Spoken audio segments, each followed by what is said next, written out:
So what I'm going to show you, if you haven't seen it already, I don't know that you can. It's hard to be a Christian and not be bothered by what we're looking at.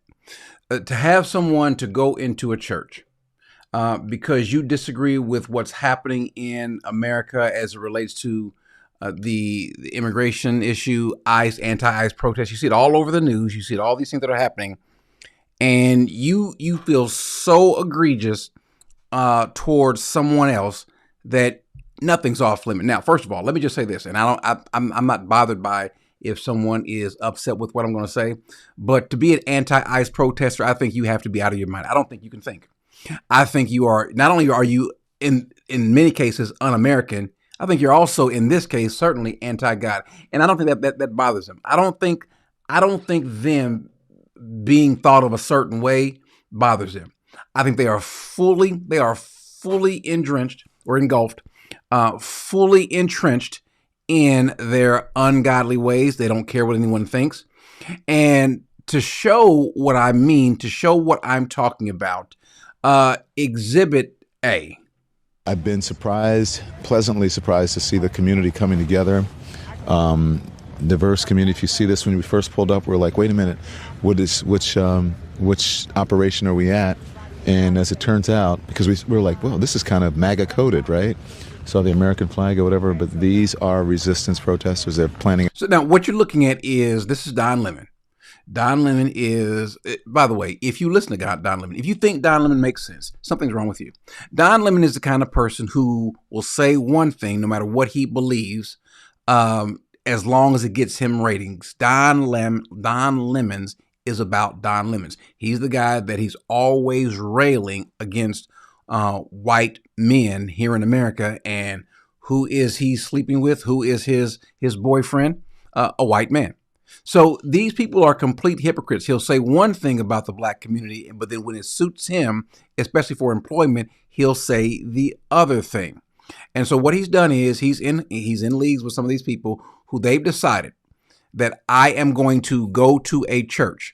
The anti-ICE protesters are going to go to the church. Don Lemon gets a call and they want him there. Why? Why do they want Don Lemon there? Because they want this on film. They think it's going to go well for them. They feel like the right thing for them to do is to go into a particular church and to protest. Now, this particular church happens to be the church of a person who is a field office director or someone involved in ICE. And so he thinks that they think they should go in there because he happens to go to this particular church. Yeah, I have a problem. Yeah. Oh, by the way, yeah, I'm sitting here watching this. This is how upset I am. I'm so upset that my T-shirt is upset while I'm watching the soon-to-be Indiana Bears play on TV. This has me that upset. The game is on right above me, and so if you happen to see me peek up, I'm watching the game, also expressing my anger, my outrage. I don't even know the denomination of the church. I don't know the doctrine.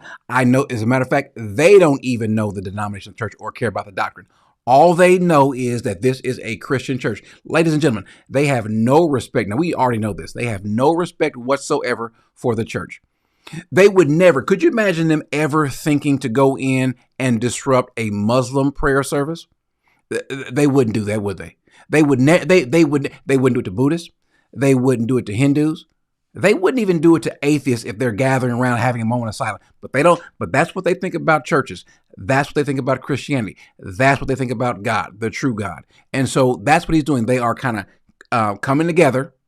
They're meeting outside the church, and they are planning. By the way, this is called Operation Disrupt. So while someone is either praying or someone could be getting baptized, someone is reflecting on Christ, they might be going through anything, and they've showed up at church for whatever reason, and you decide that let's interrupt that. Planning an operation that we're going to follow them on.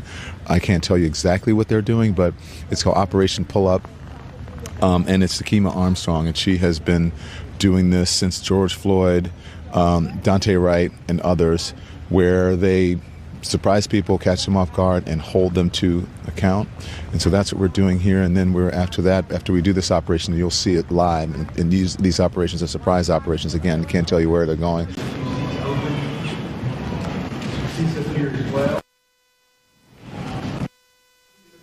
The Gospel of John. Now there are parts of this where the audio is a little bit out. The audio is kind of in and out, and so don't be too distressed. As a matter of fact, let me do this also while I'm thinking about this. Let me fix something. Let me do this, and then let me do. Okay, so let me do this. What I'm going to do is I'm going to add something. There it is, publish. So let me do that. Okay, so what I want to do is I'm going to add myself there just to make sure, because I don't know how Don Lemon operates. There might be some sort of copyright strike or something like that. So let me go ahead and do this where I can make sure that I avoid a copyright strike.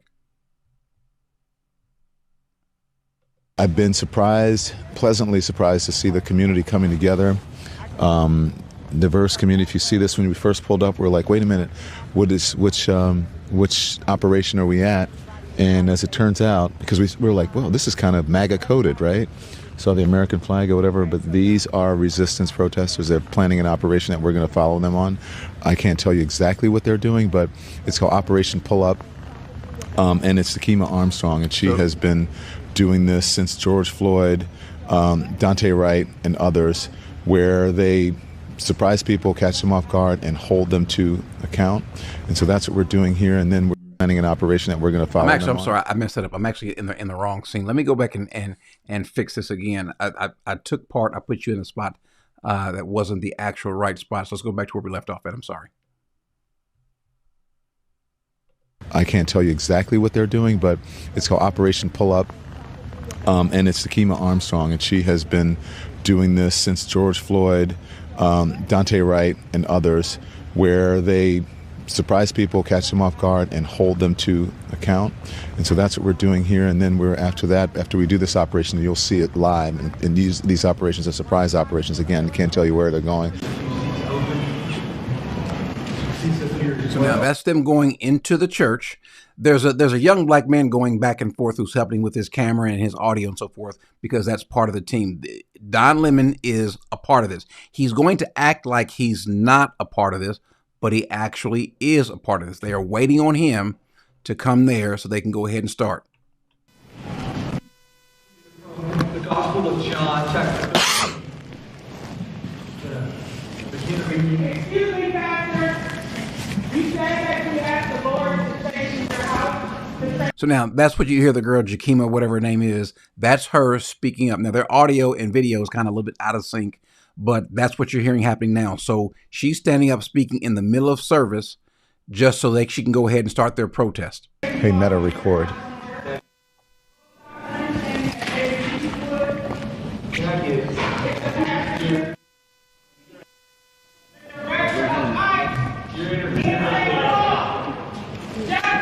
So activists are now. So now they're saying justice for whomever, and you won't hear this, but they've thrown in some profanity, F so and so, F ICE, and so forth. Now this is in the church, no respect whatsoever, and they think this is okay. By the way, you're going to hear Don Lemon's thought about this later as well. And they are protesting, surrounded the church on the inside. They have found out that one of the pastors at here in the city, in the area, so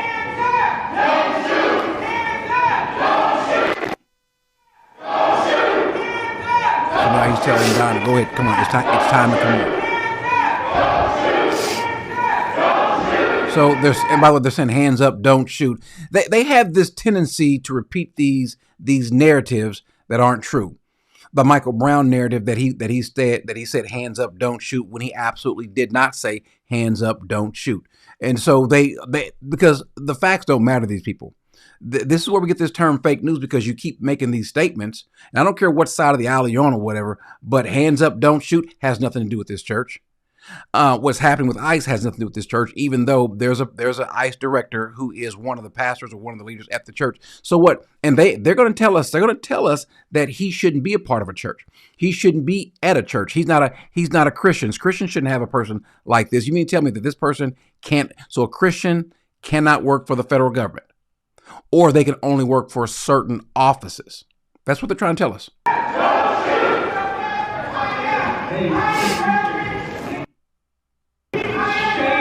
Oh no! He's sounding low because their batteries and camera batteries are gone.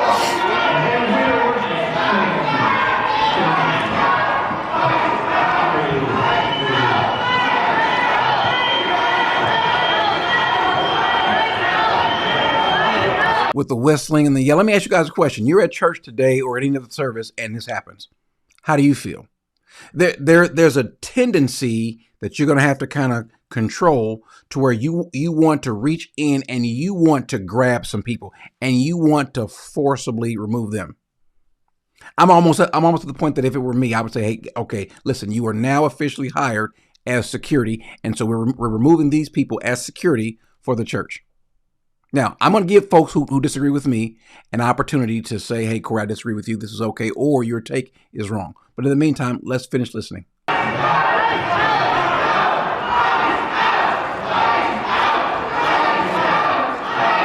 They're saying ice out, ice out. So there's one person who's a pastor of this church and you want to interrupt the service for everyone else. Let me ask you guys a question. Do you all think that everyone that goes to this particular church they all have the same political beliefs?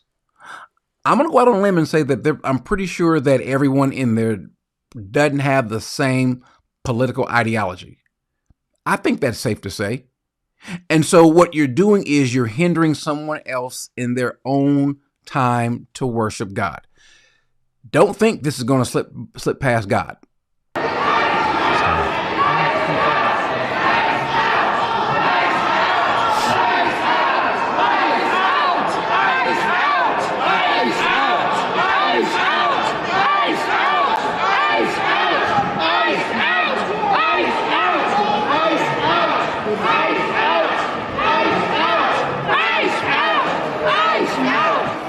Would you say, just for clarities, what differentiates this from the protest by the pastor who disrupted service at New Birth in Atlanta? Well, here's what differentiates this. He didn't go inside the service. The service hadn't started. He's outside in the lobby. Now the doors are open. Notice that the pastor there did not go inside of the church. Secondly, here's what also differentiates it. Because we have a Christian protesting ungodly Christian behavior. We have another Christian. Now, somebody say, well, wait a second. They're calling themselves Christians. Are they? Don Lemon says he's a Christian. Is he? It's one thing if Christians are taking care of other Christians regarding godly or biblical issues. If those are the issues that we're talking about, they're protesting something political. So I don't care if your pastor is pro-Democrat or pro-Republican. I'm not going to go there and protest him for that reason. I wouldn't do that. But if it's something that has to do with the Bible, something that has to do with our faith, that's vastly different. Vastly different. And so I think that's one of the main reasons. I don't know if you guys agree with that or not. Same thing. So this is what the First Amendment. Now you can see that the people in the church they are bothered by this. There are some people, I didn't go through all the interviews, but there are some people who don't necessarily agree with ICE, but go to that church. So a couple of things. Now, this is what, there are some passages that come to my mind. Jesus says that from the days of John the Baptist until now, the kingdom of heaven suffers violence and violent men take it by force. That's what we see. We see violent people, and it's always going to happen. People who are ungodly, who don't like what we're doing, will want to come. Now, by the way, some of these same protesters, they'll turn around and there'll be something new to protest next week. And then the week after that. And then the week after that. And then the week after that. Let me just say this. I am of the opinion now. Now, I said this before, that liberalism is incongruent to Christianity. It is. Being liberal versus being involved in liberalism, I think there's a difference. Being democratic or being on the left, different thing. But being involved, and truth be told, really being liberal, I think that's also a problem. It says there's not a beat delineation between politics and religion in Pharisees' respects. How we treat each other in the body politics certainly should reflect our faith. So if someone goes to the courtyard of a church, now I said I wouldn't do it, but I didn't have a problem with what the man did. Are you telling me? So you telling me that there's no difference here? Are you telling me that there is no difference here? What were the two people protesting? What were the two issues? One has everything to do with God and the Bible, and the other one has nothing to do with it. Nothing to do with it. Now they want to make issues to be something that is anti-biblical or antithetical to the Bible. It's not. Immigration enforcement is not antithetical to the Bible. It is not. And then you're going to have people say that, well, Jesus was an immigrant. No, he wasn't. Who is the idiotic person that makes that statement that Jesus was an immigrant? Jesus is from the region. He was born in that region. He went to Egypt. Is that all? Is that not also part of the governance of Rome? Sure. We're not talking about Christian nationalism. Pay attention. No one is talking about Christian nationalism. No one is. Matter of fact, I'm of the opinion that 99% of people have no clue what Christian nationalism is. Have no clue. Now, I'm not a Christian nationalist. I don't advocate for it, and I certainly don't advocate for white nationalism. But this is different. This is different. Amendment is about the freedom to protest. I'm sure people here don't like it, but protests are not comfortable. And now, do you hear what he's saying? He's saying that protests, I'm sure people don't like it, but protests are not comfortable until you go and protest them. So what if we start taking pictures, start taking the videos, start taking the faces, and go protest them? If someone says, you know what, I want to start organizing where we go protest your children's birthday parties, where we protest your house, hang out around your house, where we come to your porch, where we go to your jobs, where this particular lady who's the leader of this, where we go to her job, to all the things she does, and she's not going to like that, or protest her family members. See, the problem is what's going to be the result of this. Now, me personally, you can be bothered with me or not. If you are in this country illegally and ICE removes you, I'm not bothered by that. I'm not.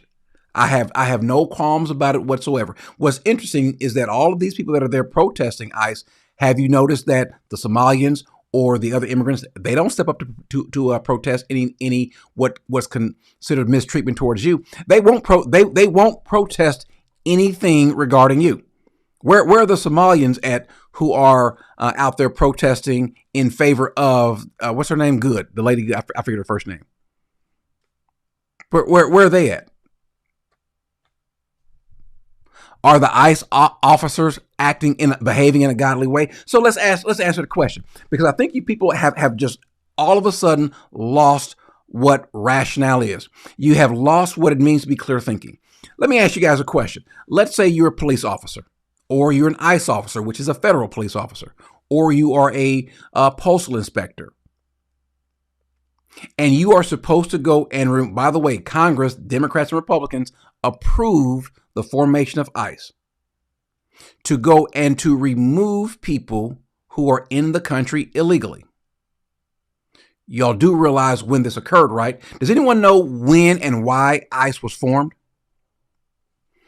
Let's deal with that first. Before we continue, when and why was ICE formed? Does anyone know? Does anyone have a clue as to when and why ICE was created? When ICE was officially formed in 2003. Why? In response to the terrorism of 2001. Why? Because we had a lot of people in this country who we didn't know where they came from, where they were. We didn't know, we weren't keeping up with people who had overstayed their visas, those who had came across the border illegally from the north, from the south, and by sea. That's the reason for ICE. And by the way, go and look how many people voted against it. It's the creation of Homeland Security. By the way, Immigration and Customs Enforcement has always been around. Now we have them. Now we have them under Homeland Security. So let me ask you a question: if a police officer has a warrant to arrest someone who's committed a crime, do you guys protest that? Is that a problem? That's literally their job. So when ICE, guess what? The local sheriff here in Dallas County or the police officer in New York City cannot go and arrest someone for an immigration violation unless there's some sort of agreement with the federal government. So who is responsible for removing the people in the country who are here illegally? Answer the question, Mark. That is those folks who are entrusted. That would be Immigration and Customs Enforcement. That's what I stands for. Immigration and Customs Enforcement. That is their job. So when they're arresting someone who has been trafficking kids, they shouldn't show up. They shouldn't show up, or they have to go get the approval of one of these protesters. Is that what it is? Do they have to go get your approval to go do their job? So when a Venezuelan gang is taking over an apartment complex, who's supposed to go do that? Who's supposed to remove these people out of the country? You guys have lost your mind, and I know you've lost your mind, and you guys aren't even being honest brokers, because when they were doing it before, you didn't have a problem with this. You didn't have a problem with this. I know what it is, because the wrong political party is in office, and so now you decide that you want to what? Protest it. Someone says due process must be done first. So these people who have these removal orders, that is due process. That is due process. Also, what is due process? Due process is following the immigration process, right? So if I know that Bob is here illegally and there has not been a court order removal, guess what the process also requires? That he be taken in and then brought before an immigration judge. That's the process. The process, do you know what due process isn't? You know what the opposite of due process is? The opposite of due process is not to process them. The opposite of due process is to leave them alone. You guys aren't asking for due process. You're asking for a double standard. That's what you're asking for, but you don't have no sort of qualms about due process or any sort of abuse happening to regular citizens. You have no qualms for that. You people are hypocrites. Biblically, you're hypocrites. So was the government wrong when they barged into my office, 15 to 20 people with guns pointed at us? Were they wrong?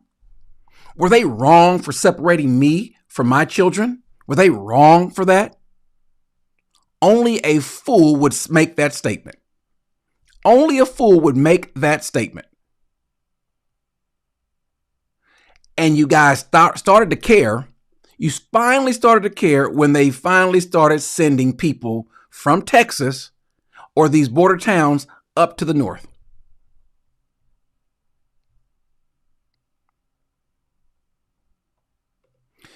Either stop talking. As a matter of fact, just stop talking. This has nothing to do with Trump. I'm for this before that. By the way, I've got family who's just retired from immigration. You have no idea what you're talking about. It has nothing to do with Trump. I didn't even mention Trump. You guys, here's what's funny. You always bring up Trump and when no one else brings up Trump. But since you did, I hope Trump takes notice. I hope he does. I hope it infuriates him. I hope God uses Trump.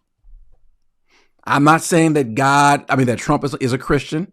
I'm not saying that Trump is godly. I know he's not. But the Bible says that God takes the hearts of the leaders, of the kings and judges. It runs like water and he moves them how he wishes. I hope that Trump does something about this.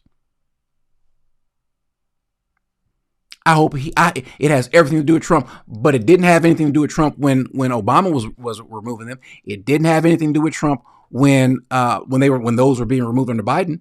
Had nothing to do with that then. Nothing to do with that. You are a political hack and hypocrite. Sorry, it's just what you are. And there are people here who and so are this looking is okay. at a young man This who's in right the here corner. is He's okay. frightened. He's scared. He's crying. People are leaving church. So, yeah. By the way, the person that they want to protest is not there. The lady said that she stood up and called his name and he wasn't there either. She says he either left or not. So what are you protesting? What are you protesting now? You're interrupting these people's worship service. See, the problem is here's what I know. Here's what I do know. See, what comes out of your mouth comes from your heart. You guys are not outraged by a church being attacked. No. You guys are outraged that Trump is in office. You guys are outraged that Trump exists. And you want to make everything about Trump. I'm telling you that these ungodly people, these foolish people, are in the wrong. You can't even say for yourself right now, hey, that's wrong. Nope, it's Trump. It's Trump. I'm for due process. What is due process? You're going to have people, I bet you all the same people are going to tell me that being in the country illegally is not a criminal offense. I bet you're going to tell me that. Are you going to tell us that? Are you going to tell us that being in the country also is not a criminal offense? Because it absolutely is. So guess what? Yeah, I hope Trump sees this and is bothered by it. And I hope he does what Trump does. I think Trump is a narcissist. I think he's a jerk. I think he's ungodly. But I do believe that God can use him as a tool. And I hope that God uses him as a tool for this.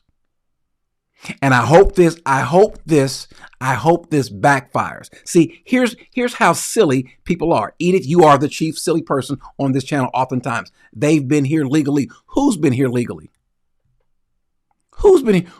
Where's the court that has sent someone out illegally?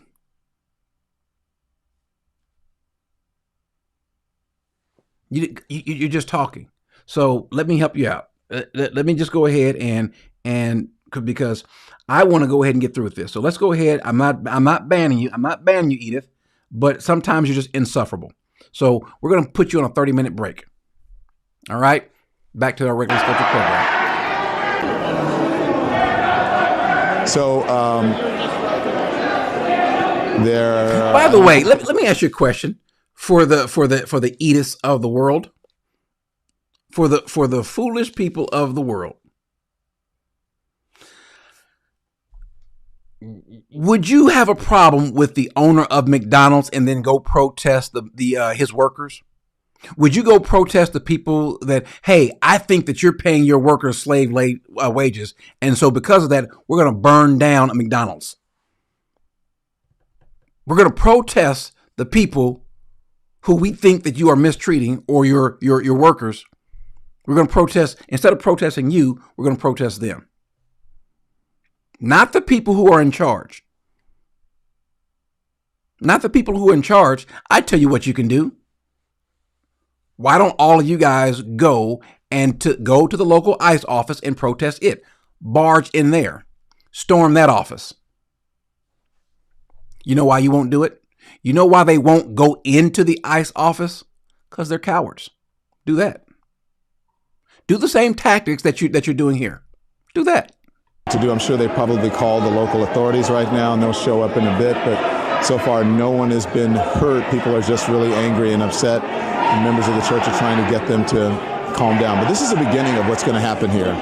When you violate people's due process, when you pull people off the street and you start dragging them and hurting them and not abide. So now listen to what he's saying. When you violate people's due process, whose due process has been violated? Whose due process has been violated? So we got folks who disagree with me in the chats. Tell me, whose due process has been violated? Who? Please don't tell me the woman that was shot. Please don't tell me her due process was violated. This woman received an order 3 times. Her girlfriend, who was viewed as abusing her children, and it was said that she was putting out cigarettes on her children's arms, the 2 that she didn't have custody of, because the judge says you can have custody of these 2 children if you don't have her around. That same woman who told her, drive, baby, drive. Yeah, her due process, she didn't get due process. Is that what you're saying? Is that what you're going to tell me?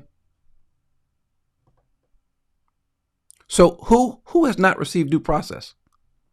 Oh, the Maryland father. That's who just the Maryland man, the father. The one that was trafficking women. That guy. Well, he's been ordered removed, not once, more than once. He didn't want to go back to his home country, so the law says he can be removed to another country. And it doesn't say a country of his choosing. But if you find the right judge, the judge said, well, no, you can't put him to Africa, so find another place. Okay, well, fine.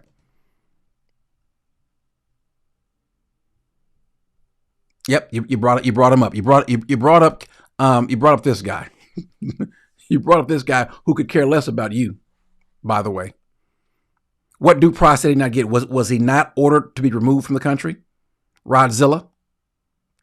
What due process did he not get? As a matter of fact, his due process is the most famous of all illegal aliens in America. But he hadn't gotten due process. I don't think you guys understand and know the definition of due process. I'm pretty sure you don't. I don't think they know what to do. I'm sure they probably call the local authorities right now, and they'll show up in a bit. But so far, no one has been hurt. People are just really angry and upset. Members of the church are trying to get them to calm down. But this is the beginning of what's going to happen here. When you violate people's due process, Again, whose due process has been violated? Who? Now, they've gone to the courts, and courts said, yep, they can keep doing what they're doing. The courts have said, you can keep doing what you're doing. People off the street, and you start dragging them and hurting them, and you start dragging them and hurting them. So when I say when you're under arrest, when you're being detained by ICE, and you don't come, so ICE has to wait for you to come. They can't come and grab you. Yeah, she did. She lost her life over something that didn't involve her. She decided, you know what, I want to follow these people. I want to be a nuisance. I want to block traffic. Okay, fine. All right. So what the federal government needs to do, and I'm sure they will, is just start prosecuting these people. I don't think it's right that people like myself and others could be prosecuted federally, and they can't. When you break a federal crime, you get a federal charge. You didn't give me any facts. That's the problem, Rodzilla. You don't pay attention, clearly. I said, give me someone who didn't receive due process. Are you saying the Maryland man did not get due process? He literally got due process. As a matter of fact, how was he back in the country? Due process. Who even initiated that? The same government that you said didn't get it. He was ordered out of the country. Now you guys care that this person who was trafficking women, who had beaten his wife a few times, now you cared. You know why you cared? You don't care. You cared because CNN or someone else told you to care. He's just a Maryland father. And I thank God that you guys don't lead anything. I'm thankful of that. I'm thankful that you certainly don't lead Bible study. I'm thankful you don't lead churches. I'm thankful, and if you do, y'all leave their churches. But so the man got more. As a matter of fact, he got more due process than any people in your family's ever gotten. And not abiding by the Constitution. When you start doing all of that, people get upset and angry. And if you remember what this is what I'm talking about. Was that man convicted of trafficking? Okay, fine, 400. Fine. The man's got all of these undocumented people in their car, and the officers were told. Now, do you know why he was never convicted of it? Do you know why? Go find out why, as a matter of fact. Go find out why he was never convicted of that. Go find out why. Stop saying dumb stuff. Rights movement was about. The civil rights movement was about these very kinds of protests. And for some reason, no, it wasn't. No, it wasn't. It was not about this, Don. No, the civil rights movement was not about this. In our modern era, people think that in order to have protests, you got to be, cordoned off to a certain area, and what time you can. You don't have to be cordoned off to a certain area, but you are, without question, you are not allowed to exercise a freedom of speech on private property. Your freedom of speech is only allowed on public, in the public space. You cannot walk into my house and protest. If you did and you got shot, guess what that is? That's my own way of due process. I have the ability to exercise my own due process. I don't have to wait for someone to go and do what the courts and what the law allows me to do. That's why I say you come to the church, guess what? Every last one of you guys are what? You are security, and you have the right to remove them. Now, I wouldn't tell them to do so, though. I wouldn't tell them to do so because I wouldn't want us to get hurt. Now my response would be, all right, everyone, we're out. Everyone who's in the church, go ahead and leave. Go ahead and leave. And when they leave, I'm turning the music up. I'm going to turn the music up as loud as we can get it, and they can go ahead and shout and scream all they want to.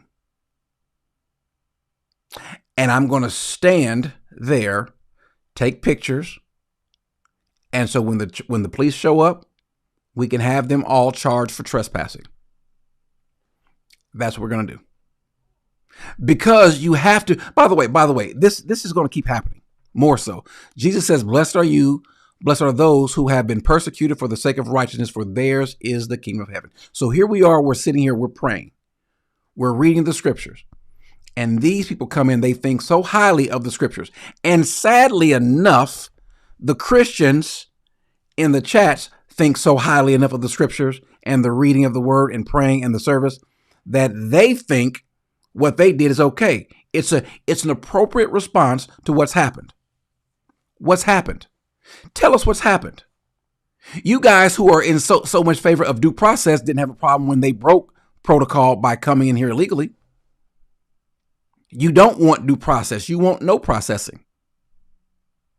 That's it. Fine. You guys want to go out there on the street and you want to blow whistles and do all these different things and stand in front of ICE. That's fine. If that's what you want to do, fine. I think you're silly. I think you're foolish, but fine. That's my opinion. And you're entitled to yours. But you crossed the line to interrupt the church service. Like the guy asked, what was the difference? The man that walked into New Birth Baptist Church, which is not a church, but the person that did that, what service did he interrupt? What service did he interrupt? None of that. He didn't, did he? You don't care about it, though. And what we're really saying is maybe you don't even care about the word of the Lord. Maybe you don't care about that. Protest. There's nothing in the Constitution that tells you what time you can protest. You can protest at any time. That's the whole point of it, is to disrupt, to make them. No. Now, it might be your point, but the point of protest is not to disrupt. As a matter of fact, certain disruption is illegal, and the Constitution said so. You can't go. Can I go and protest surgery? Would that be illegal? Sure. But again, these guys are cowards. I tell you what you do. Go protest training at an army base. Since you guys have a problem with Israel so much, again, these are safe cowards. Since they have all these folks that had problems with Israel, you know what they wouldn't do? They wouldn't catch a flight, because there are still flights going over to Israel right now. They wouldn't go over to Israel and protest there. They wouldn't go over to Gaza. Go protest them.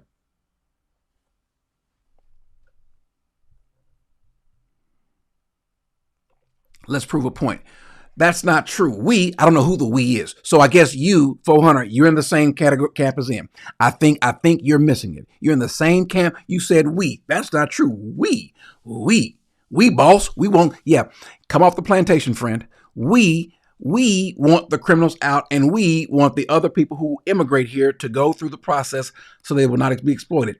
But when we remove those, see, now we on the other side, when we want those folks, like you said, because you're not being honest, when they get removed, you got a problem with it. You said we want the criminals out. Well, everyone that's here illegally is a criminal. So you don't want them out.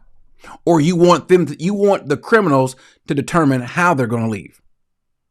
I committed a crime, ladies and gentlemen. I did. I committed a crime. Do you think it would have been fair for me to dictate what sort of punishment I get? And if I get it at all, you know what? Y'all have a court proceeding. I'll show up when I show up. By the way, all of you people that are crying for due process, do you know why they are dragging them out of their homes, as you say? Now, they're only being dragged out of their home. They're only being dragged out of their home when they don't cooperate with the warrant or with them being detained. So if the police officer says you are now under arrest and you don't want to go voluntarily, here's the question, Brother Hunter. Here's the question. If the cops have whatever reason they think to arrest you and you say, nope, are you getting arrested? Yes or no? Yes. Now, how you get to the police station is up to you. You can walk or they'll carry you. So when you decide to fight or drag your feet and they carry you, Then there's somebody like 400 there to say, no, no, no, we can't be dragged. We can't go into their homes. The Supreme Court and every other court, every other circuit has said that they can absolutely do that, just like the regular police officers or state police officers, state troopers or constables or FBI. All of them can do that. You guys are really not that bright. I'm sorry, not when it comes to this. And you're hypocrites again, Mr. Hunter, because you didn't have this same complaint years ago. You don't have that complaint. You guys never seem to be bothered up in arms when someone goes into the church and disrupts the church. When someone goes into the church and shoots up a church, you know what you guys say? You want to remove the guns. You want to remove the guns. So this man that works at ICE, he's a pastor. Is he wrong? Is he wrong? Just say, you know what? I disagree with how ICE is handling things. Just say that. But what they've done, I think, is wrong. Just say that. Can you easily confuse people? At least say that. Going into the church is going too far. You guys want to take off from work and go protest? Fine. Fine. I have no problem with you doing that. Do what you want to do. And if you cross the line with the authorities, you get what you got coming. If that's the game you want to play. But this game, we all stand up.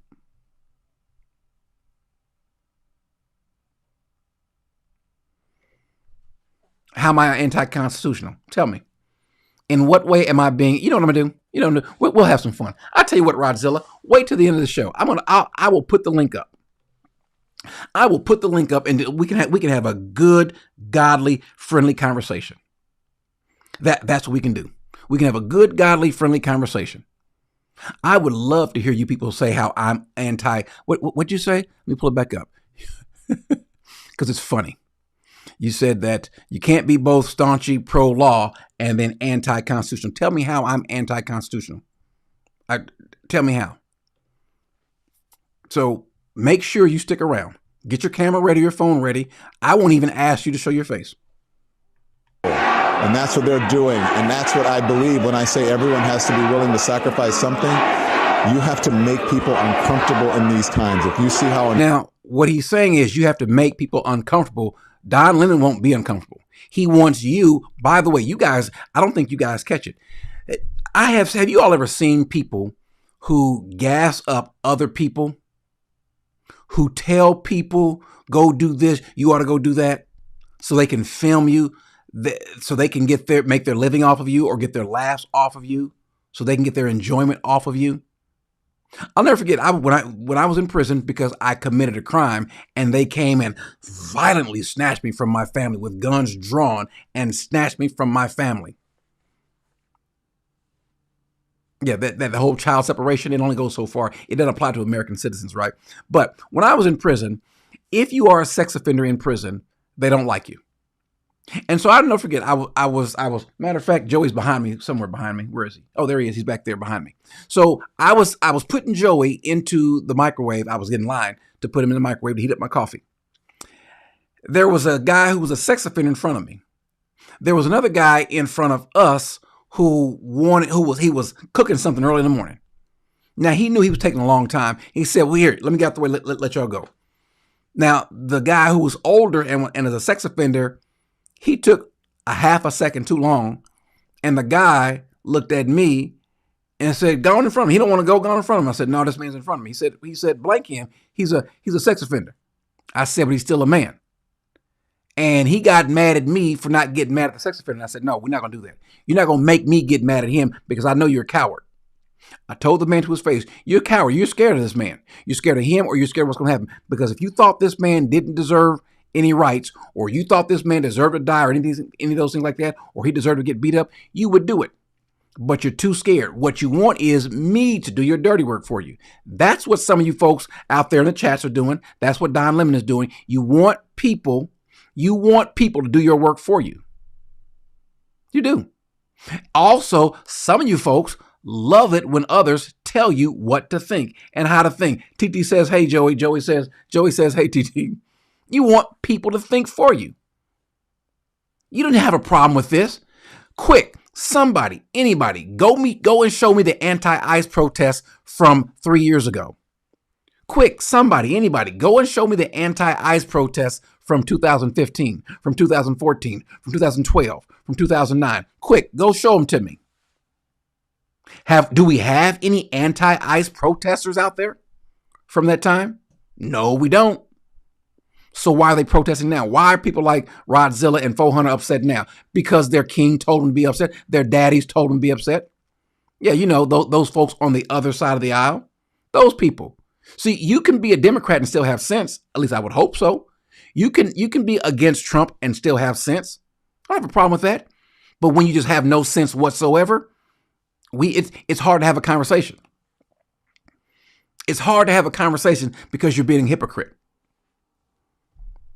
I told you, I think President Trump I think he does some ridiculous things. Now, by the way, he's the best troll ever in the United States history of America. He just is.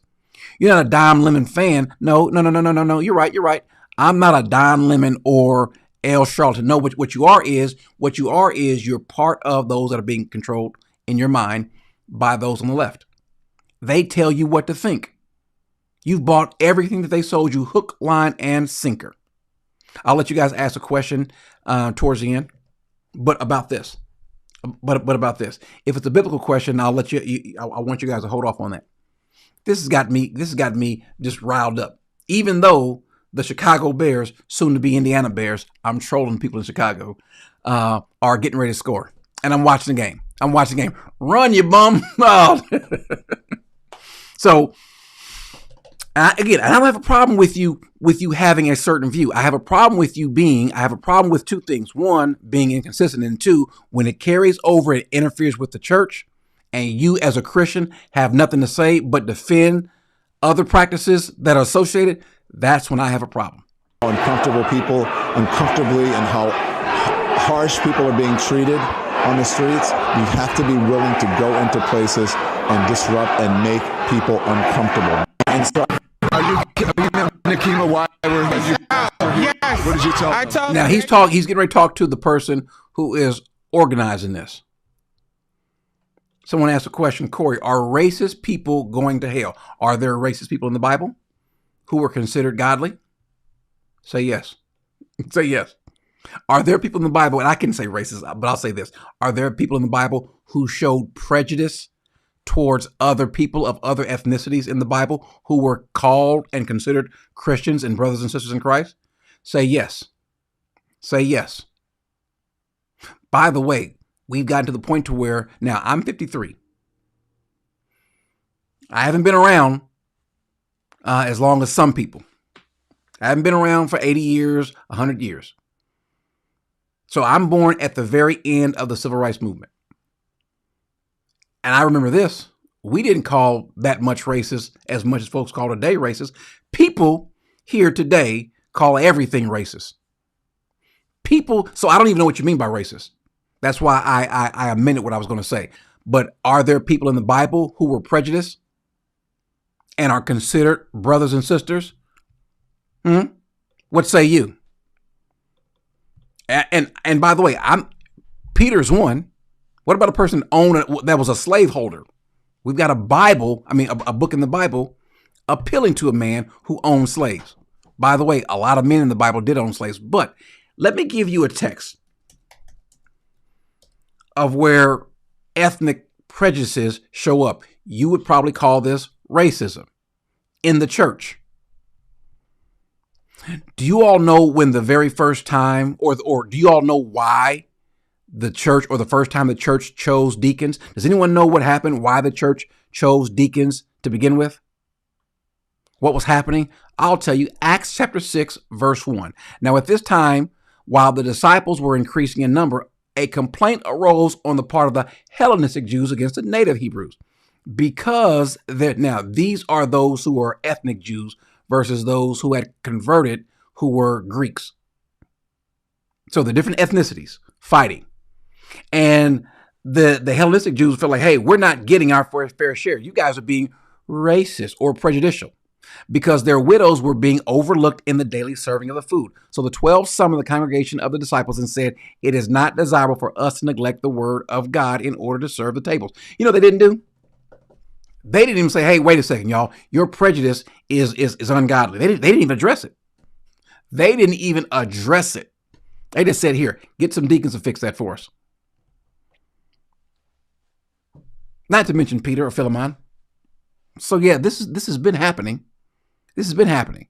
Now, what we do is, so how do you handle someone who's racist? Because I don't even think half of you guys have met a racist. I'm of the opinion that most of you, well, let me say this: most of you black folk, most of you colored folk, haven't even met a real racist. I'm of the opinion, because I don't think that half of you even know what racism looks like. I know if I were to ask, there are 800 people between both the channels that are here, 840, 850 people between the two channels. I'm going to go out on a limb and say that I'm pretty sure I'm sure that no more than 839 of you have even met a Klansman. How many of you all have actually met someone from the KKK? Now, I have. Had a cross burn and everything. Had a cross burn and everything, and saw them up close and personal. You might, someone says I have. Most people have not. Now, and when I say Klansman, I mean in their suit. Most people haven't. No, I did. They didn't want us at a certain school, and so they were boycotting us by putting up God's cross and burning it. Surrounding the school. I mean, we as kids, we were terrified. We were terrified. Some of you all just have a problem because somebody doesn't like you because you're probably not that good of a person, and you're going to say that they're racist or they just don't like me. Maybe they were. I don't know.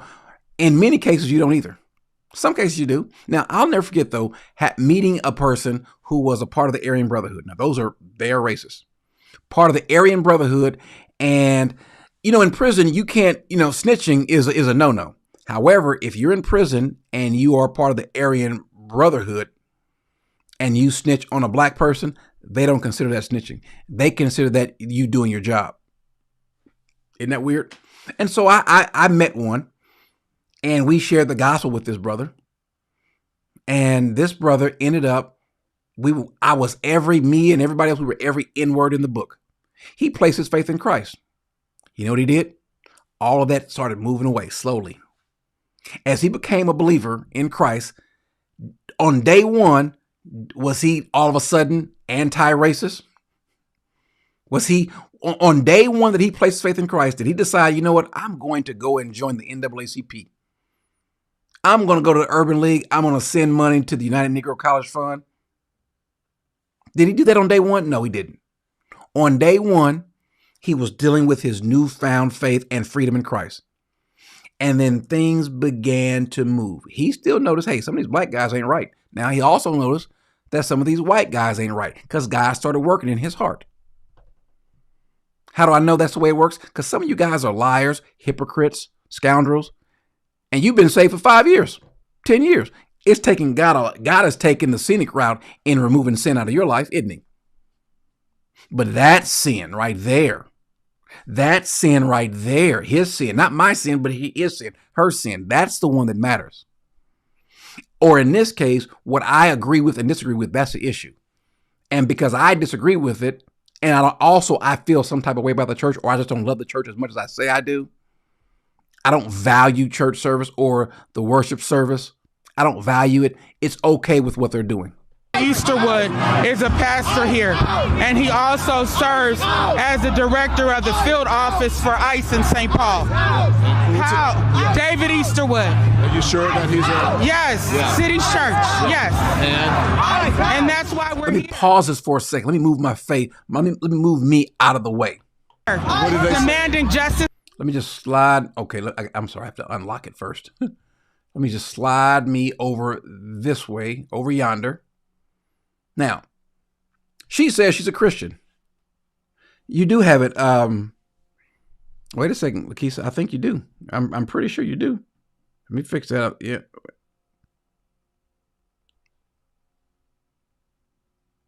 Okay, give me a second. All right, Lakeisha. Now let me add you as. Okay, there it is. I'm sorry. There it is. Lakeisha. You got it now. I'm sorry. I think when I did it the last time, I may have put you back as standard, but now you are managing. So there you go. Now she's going to tell us how much of a Christian she is. But let's hear what she has to say. For Renee Good and letting them know that this will not stand. They cannot pretend to be a house of God while harboring someone who is directing ICE agents to wreak havoc upon our community and who killed Renee Good, who almost killed a 6-month-old baby. Enough is enough. This 6-month-old baby they keep bringing up all the time. Y'all keep hearing this story about the 6-month-old baby. This 6-month-old baby. What was happening was ICE was executing a warrant and an arrest, and other people there ended up being a shootout, and there was tear gas. That was not ICE's fault. They don't have a problem when the criminals kill someone. They don't have a problem. They'll bring up Renee Good, who, by the way, was breaking the law. They'll bring up her, but they won't bring up the girl who gets molested and killed. The mother, the little girl, those who've been raped and killed. They don't bring them up. They don't bring up these folks, the ones that are trafficking. They don't bring them up. It's amazing. You protest that, the church, because there's a person who works for ICE, but you won't protest. They never. People like Rodzilla 400, they have never in their life, nor will they ever go and protest a crack house, a trap house. Never. Go protest and go speak out in their face to the sex traffickers. Go protest them. You know why they won't do it? They don't care about it, and they're scared. They won't do it. So, but you want us to listen to you. You have this outrage, but your outrage is selective. I am a reverend on top of being a lawyer and an activist. I am a reverend on top of being a lawyer and an activist. I wonder if she really is a lawyer. Now, she might be. She might be. Now, all lawyers don't practice law. All lawyers, yeah. Yeah, go protest them. Yeah, if you don't know what a YN is, don't worry about it. Don't ask somebody to chat. But go protest them. You in Chicago, go protest O-Block. Go do that. No, I don't mean go walk with Rainbow Push, get a banner and walk through the streets. No, that's not what I mean. I mean go surround the crack house, go surround the dope dealer, go surround somebody's connect. Yeah, go do that. Or here's what you can do. Go take a camera and film them. Go blow whistles in their face. Do that. Do that. Go protest a mosque. Go inside the mosque. Go do that. How about this? Go to Dearborn, Michigan, and ask about the young girls who've been unalived, so to speak. Go do that. You won't. So I come here in the power of the Almighty God. By the way, when do you all think the last time she actually read her Bible? When was the last time that you think that this woman read her Bible? Now, if they go protest her to her house, to her job, wherever she goes, that's the standard that she set, right? Righteousness, truth, and justice. Our church had gathered for worship. Now, this is the part that really bothered me. This is the pastor. And Don Lemon, because why do you all think that Don Lemon is there? Let me just ask you guys this question first. Why do you guys think that Don Lemon is there? Does anyone know? Matter of fact, I just want to see your opinions. Why do you think Don Lemon is there? And I'll tell you this, for the same reason that you might see other news outlets in certain areas publishing or airing certain issues. Why do you think Don Lemon is there? Buddy. That's it. Viewership.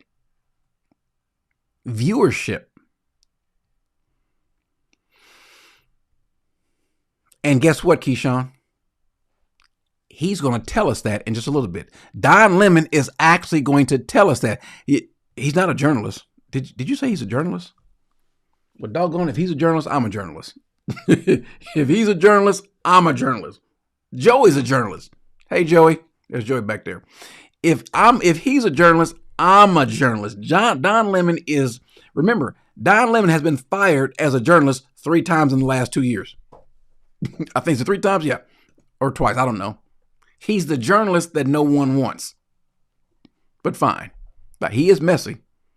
He is messy. But he's going to tell you why.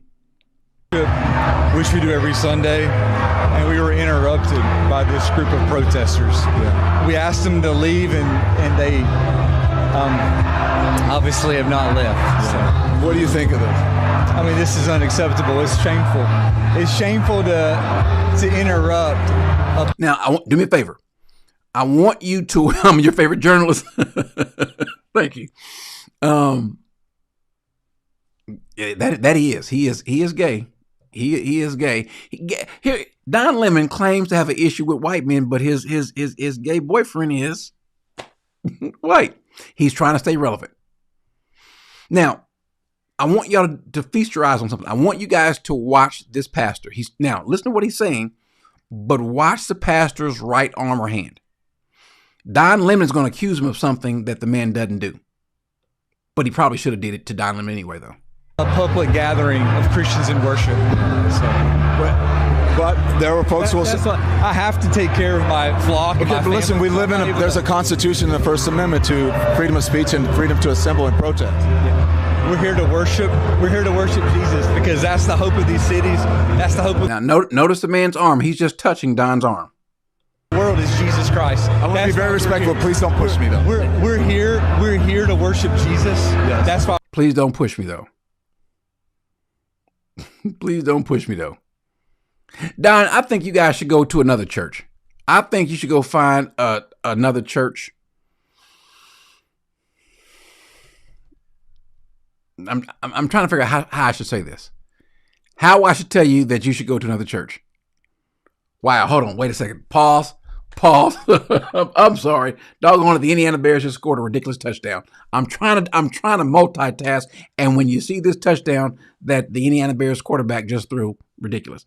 But I'm trying to say this the right way. Let's say you went to a church that was majority folks that had my complexion. Let's say you had those folks. What's going to happen? I think you might actually feel what a push is. Or I got a good idea. I got a great idea, Don. Here's a great idea. Come down to Texas.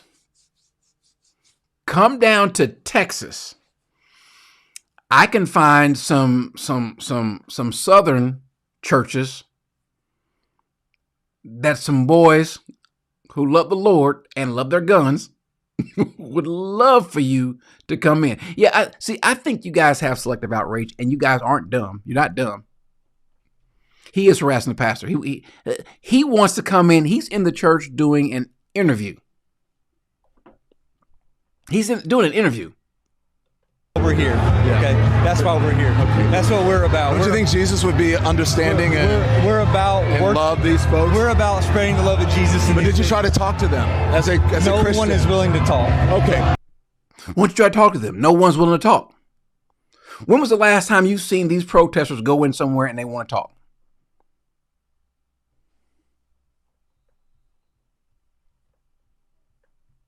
Those are places. You mean the church down here is a place that needs to be evangelized? No, I think these folks love the Lord. These people love the Lord. I have to take care of my church and my family, so I asked that you actually would also leave this building. You don't want us to chronicle what happened? Unless you're here to worship. I'm always worshiping. Now, he asked him to leave. He asked Don to leave. What does Don not do? He doesn't leave. I'm a Christian. We're here to You're not a Christian. Hold on, wait a second. Let me back that up. I missed my cue. about spreading the love of Jesus. But did you try to talk to them as a Christian? No one is willing to talk. Okay. I have to take care of my church and my family, so I asked that you actually would also leave this building. You don't want us to chronicle what happened? Unless you're here to worship. I'm always worship. I'm a Christian. You's a liar! You are not a Christian. I'm sorry, Renard. I was late to the button. I was late. You are up. Let me again. You's a liar. You are not a Christian. Say it with me. You's a liar. You are not a Christian. You're not a Christian. Romans says that those who do what you do, Don, and then also cause other people or approve of other people, you're going to die. So no, Don, you're not a Christian. We're here to worship. Okay. Thank you very much. I appreciate it. But by the way, just so you know, this is what you get with independent journalism that you will not get with corporate media. I'm just here to tell you. Now, this is Don promoting himself. So if you're in the chat, if you're with us, support us. Support us. Support us. Like and subscribe. Become a member. Support independent journalism. Yeah, like and subscribe. This is what you're here for, Don. Like and subscribe. You were in on it. They called you. Let's come, Don. This is what we're going to do. And you're there. And so you decided to make sure you got your camera right. Remember when Don first goes in the church, he's upset because the microphone and the connection is bad. And he says, oh no, because he needs to make sure the audio and the video are fine. Now, forgetting Don Lemon for a second. These things are going to happen. They're going to come after us. Peter says, but even if you should suffer for the sake of righteousness, you are blessed, and do not fear intimidation, and do not be troubled, but sanctify Christ as Lord in your heart, and always be ready to make a defense to everyone who asks for you to give an account for the hope that is in you. I'm not going to be intimidated by you. I'm not going to back down. I'm going to tell you what I believe and why it's biblical. If I can't tell you what I believe and connect to the Bible, I shouldn't tell you what I believe. So, by the way, is there a biblical reason for what, let's say, this pastor who is of ICE is doing? Well, maybe we can we? I don't know. People bring up Romans 13. Maybe we should. Every person is to be in subjection to the governing authorities. For there is no authority except from God, and those which exist are established by God. Therefore, whoever resists authority has opposed the ordinances of God, and they who have opposed will receive condemnation upon themselves. For rulers are not a cause of fear for God, for good behavior, but for evil. Do you want to have no fear of authority? Now, does that mean that we have to obey every ungodly thing no, that's not, no. In other words, if the government says renounce Christ, you can't be a Christian in this nation. Well, he's not saying except that. No. But obviously where it is fit. So let's say we want to drive 80 miles an hour and the law says 55. Well, then guess what? We do that. If you got a problem with the law, there is a way, especially in this country. So here's the problem. It'd be one thing if you were in Iran. It'd be one thing if you was in the UK or some other country. Here in this country, you have recourse. You can address these issues. And the good news is no political party has dominated our federal government. Right or wrong, good or bad, whether you like it or not, no political party has dominated our government. So if you're on the left, fine. The left has been in power. The left has had the White House. The left has had the Senate. The left has had the Congress. If you're on the right has the White House, the House and Senate. So they go back and forth. Now, some states, you might have a hard time getting the Republicans in office or the Democrats in office. But there are ways for redress. You can do those things. I promise you, doing this does not help you at all. Because we do it without fear or favor. I'm not afraid to do this. Like I told you, it was going to be raw, unscripted. We got stuck in the snow trying to get here and to produce it in real time. Do you hear what he said? We got stuck in the snow trying to get here to produce it. That was his goal. This is a Don Lemon production. This was his goal. He wants you, as he says, to watch, to subscribe, to like, to join, become a member. That's his goal. Don Lemon wants to, and even if you don't agree with Don, if you are anti-Trump, because that's his audience now, that's what he goes for. And so anti-Trump means I'm also anti-ICE. I'm anti everything that Trump stands for. I'm not for everything that Trump stands for. Why would I be? It's just foolish. That's just foolish. But I'm not going to be against the things that I was for 5 years ago, 10 years ago, 20 years ago. This is how I know some of you people don't have a backbone or a brain. Is that mean? Yep. I mean it to be mean. You go against the very thing that you were for before. You were for this now. What do they say? That's why I had to read what was in the bill. No, you can't read the bill. You have to be for the bill before you can read what's in the bill, before you can be against the bill. You remember that? So now you are against what you used to be for. You are against, did I vote for Obama? No, I didn't. No, I didn't. Keyshawn, I did not vote for Obama. You want to know why? Can anybody tell Keyshawn why I didn't vote for Obama? Someone tell Keyshawn why Cory Minor did not vote for Obama. Pretty easy. I was doing something. I was involved in something else. I was busy at the time. At the time, I was tied up a little bit. I had some other things happening. Yeah. I was protesting the government. That's what I was doing. I was. What was you doing then, Time? That's why. So no, I didn't vote for Obama. And by the way, I was not for Obama. Yeah, I was doing my federal tour, Kayla. I was not for the things that Obama was advocating. I'm sorry. But can I tell you this? I did cry, though, because, hey, a black man was voted as a president. And I didn't know if we would see that or not. By the way, doesn't that say a whole lot? They let this racist, let me say it again, racist country elected a black man as president and a black man as vice president. You had black people in the Supreme Court, 2 of them. Secretaries of State, we've got in high positions in the armed forces, CEOs. Yeah, man. Doggone it, even the courts even ruled in favor of a black man against NASCAR. Doggone it.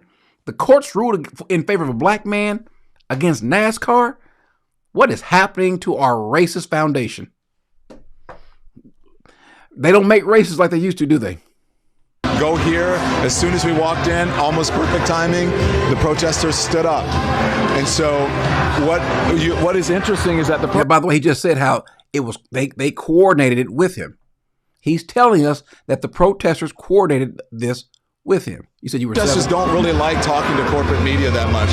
They like talking to independent media. You're a member of the church?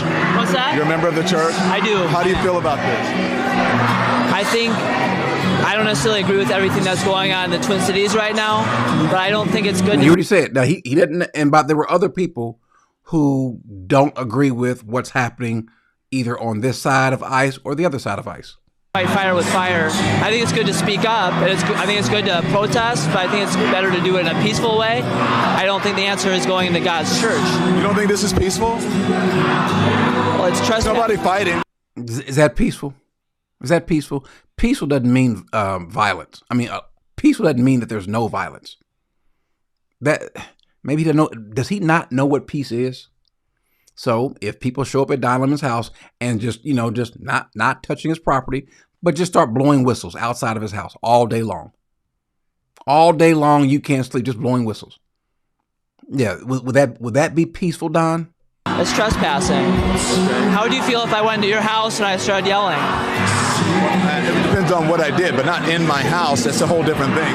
It's a whole different thing to come into the church. They're both private properties, Don. I think these people would go inside of anybody's house. I think they would. I think they've already said, you know what? Is it just me? I think if they do this, they'll do anything.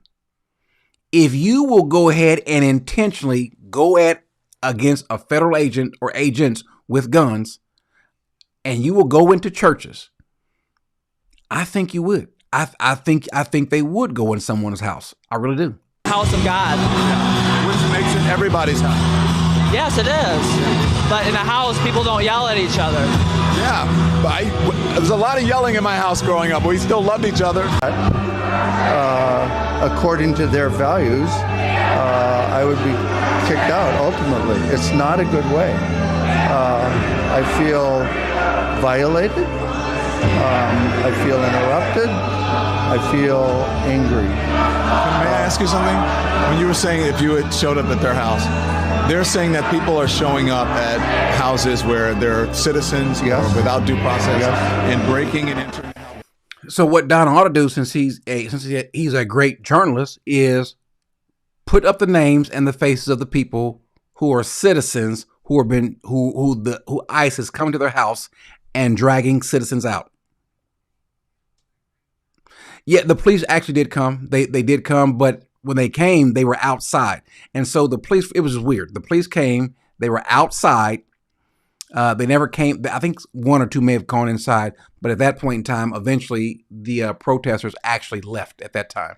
One that we saw, I've been watching from New York, with a battering ram into someone's private property, and there's no recourse. Did you hear what he said, though? They used a battering ram to go into someone's house. You know, the big iron bar that they use to knock down a door. Why would officers do that? Someone says we're all stupid. Okay, tell us why. I would love for you to say y'all all stupid. But if the police officers use that to break down your door, or in this case, ICE, could it be that they were asking to get in and you didn't, and there's a warrant for this person's arrest? By the way, the one that he's speaking of, all the ones that we've seen, they all have had these arrest warrants. And they're not just Hispanic. Some of them have been black, some of them have been white or European. Some of them have been Hispanic. It's been kind of all across the board. There's no, you understand what I'm saying? This is all part of a much larger dialogue, in my opinion. On one side are people who watched a previous administration bring 12 million people in over the course of 4 years, and many of them undocumented, many of them criminals. It's just funny to listen to people coming out. This is another. By the way, here's something. Do me a favor. Count how many Somalis are there protesting. Administration's a corrective. Now, whether you agree with the policies or procedures, I think I could actually be sympathetic to some of the things where there have been. What's interesting to me is when you try to give them facts and they call you biased and they're not a journalist. Our immigrant neighbors! Justice for our immigrant neighbors! How do you feel? I feel that when you say justice for our immigrant neighbors, doesn't justice mean going through the courts? They don't want justice for the immigrant neighbors. They want no justice for the immigrant neighbors. Now, let me just go ahead and answer this question because I think it's a fair question. I think it's a question that's born out of ignorance when this person says, why do you criticize everybody and everything that doesn't align with your views? So if I say something that I disagree with, what should I do on this channel? Just tell me. Preach the word. Apparently you don't watch when we preach the word. Greg Lanier. Apparently don't watch because I don't recall seeing you at Bible studies or going over the various different topics. I don't recall seeing you there.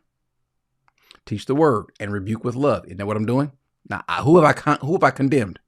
Most of you guys on YouTube want views. Well, stop watching. If that's what you think, stop watching. Stop watching. Meanwhile, you don't hear me saying like, subscribe, share, donate. You don't hear me doing those things. But if that's what you think, then Greg, there's a simple solution. Greg, in Jesus' name, stop watching. That's all. I'm bringing this up is because they have encroached on a church. That's why I'm bringing this up, Greg. Why are you here? Help us out, Greg. What made you show up? You didn't show up because, hey, this is going to be a deep Bible study. We're going to go through, we're going to exegete Exodus 2 and 1. Is that why you showed up? So when we start exegeting and going through Matthew on Wednesday, are you going to be there, Greg? You're more than welcome. Are you on Patreon going through the different questions and so forth? Have you been there when we started doing observations and then start comparing other texts, correlation, in order that we can come up with an actual interpretation? Have you been there, Greg? I don't recall seeing you. Maybe you have. Maybe I just didn't see you. You certainly weren't vocal. That we did what needed to be done. You heard the pastor say, Lord, chasten us to get our house in order. And that's what we were here to do. They said that they think you lost and that this didn't accomplish anything, and you went into their house, the house of the Lord. The reality is the house of the Lord is a place where love lives. It's not a place where you can have a pastor masquerading as the director for the field office of ICE in St. Paul. Now, wait a second. So is it wrong? As a matter of fact, if to those who disagree with me, is it wrong that the field office director, if that's true, let's take her at her word. If the field office director of ICE is a pastor, is that wrong? Or that can't be?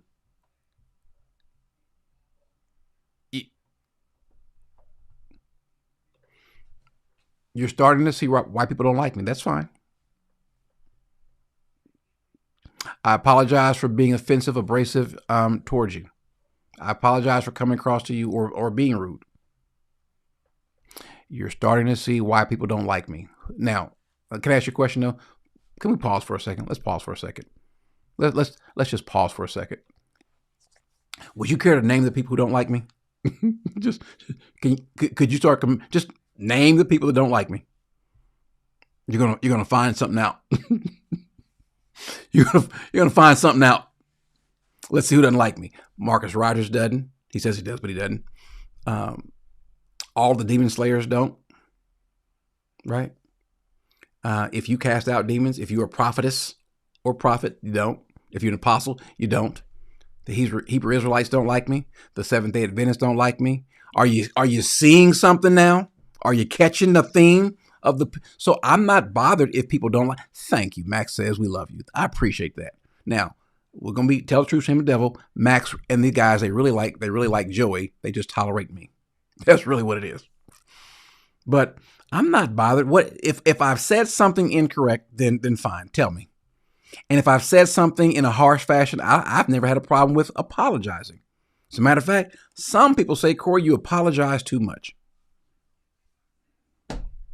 I'm sorry. And I apologize for forcing you to come and watch. I doggone it. My power over you, I've got to start using my mind control powers for good. Give me your... I'm sorry, I was going to say something real dumb. So, but can I tell you the question though, in all seriousness, brother? Because I understand, let me just say this.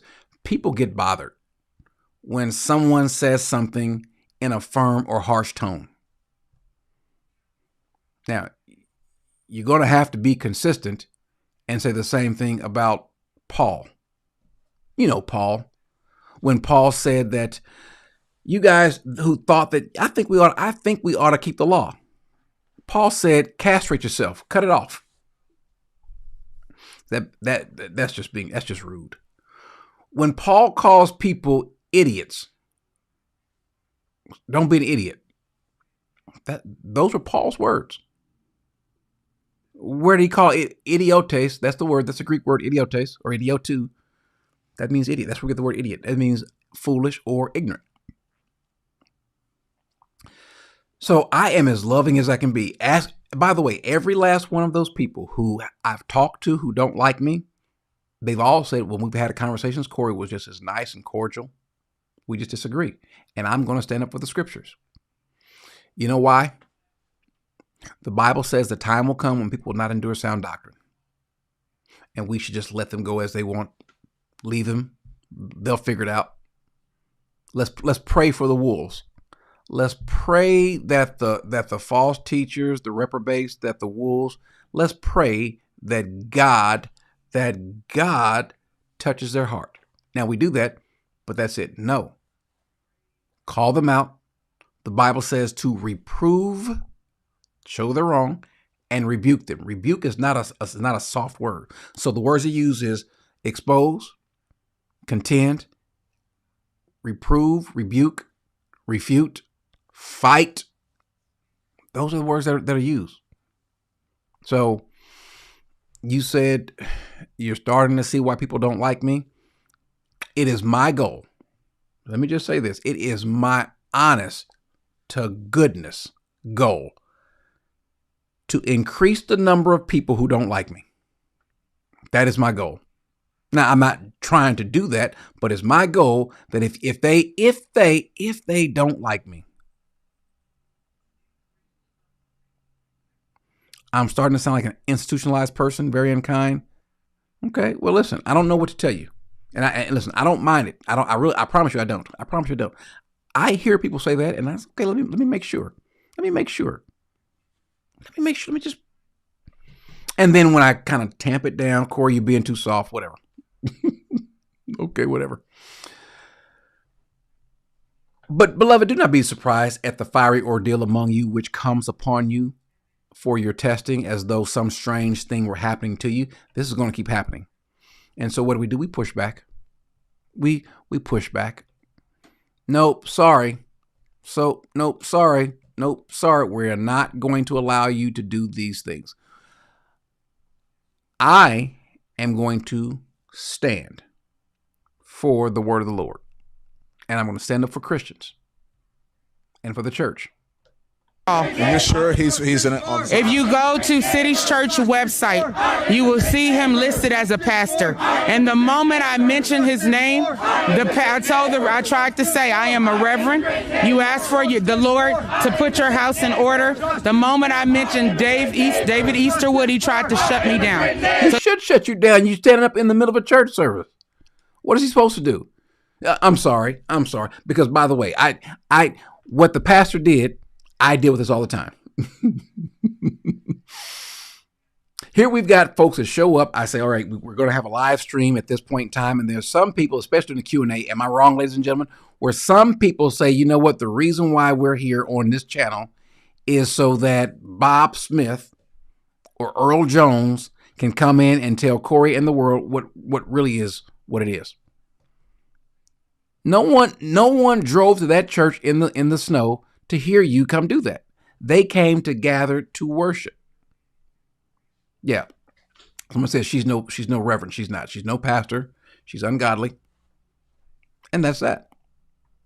So you can go to their website and see Dave Easterwood listed, David Easterwood, and he's all over the court decision that just came out in with Judge Melendez, where the ACLU filed suit on behalf of 6 Minnesota residents because of the abuse by ICE and them violating people's constitutional laws. He also appears on. Now, wait a second. So what has the court said about ICE? I might want to, if you're out there doing certain things which they have not been convicted of, don't do those things. But you have the authority to do what you've been doing. The courts have said it. The local courts, I'm sorry, the district courts have said so. Circuit courts. It hadn't gotten to the Supreme Court just yet. There's no need for it.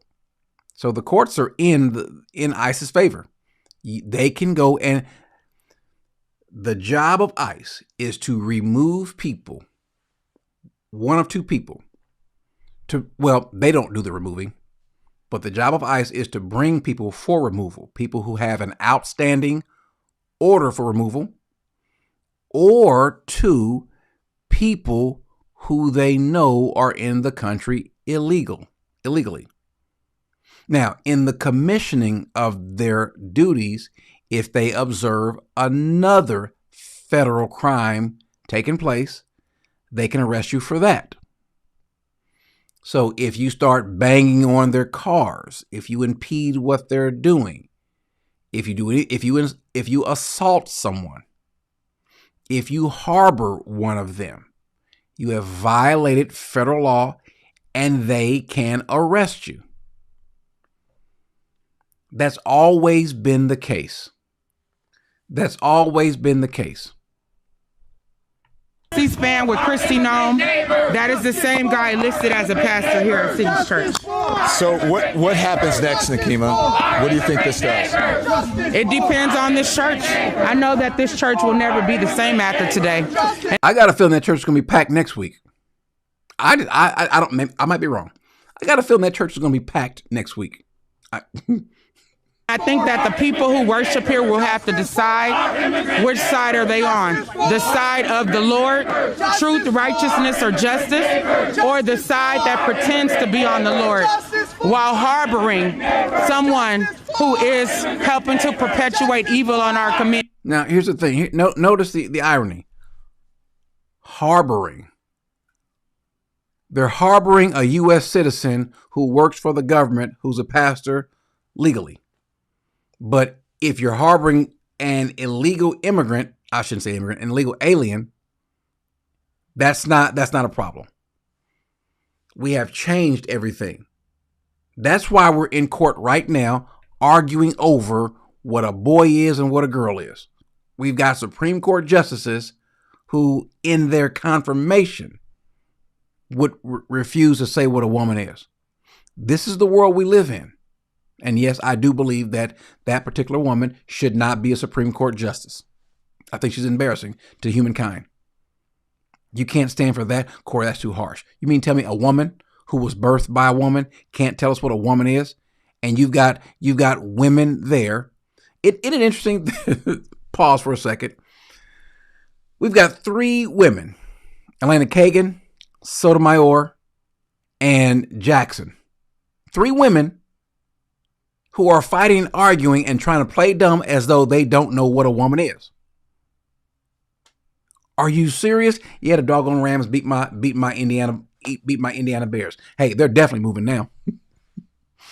You got 3 women who don't know what a woman is or playing dumb.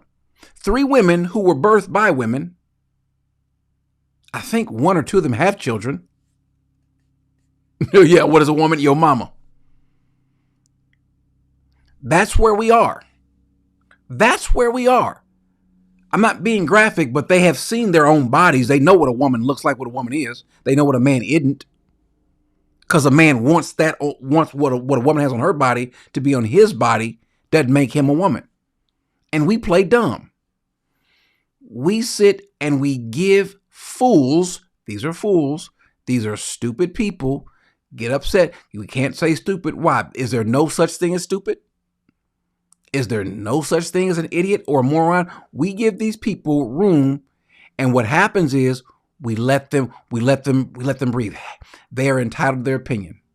They're not entitled to hoist their idiocy upon us. They're not. And it's tearing down the country. And you've got a bunch of confused children who are watching who don't know how to make sense of this because they're hearing, hey, they're entitled to their opinion.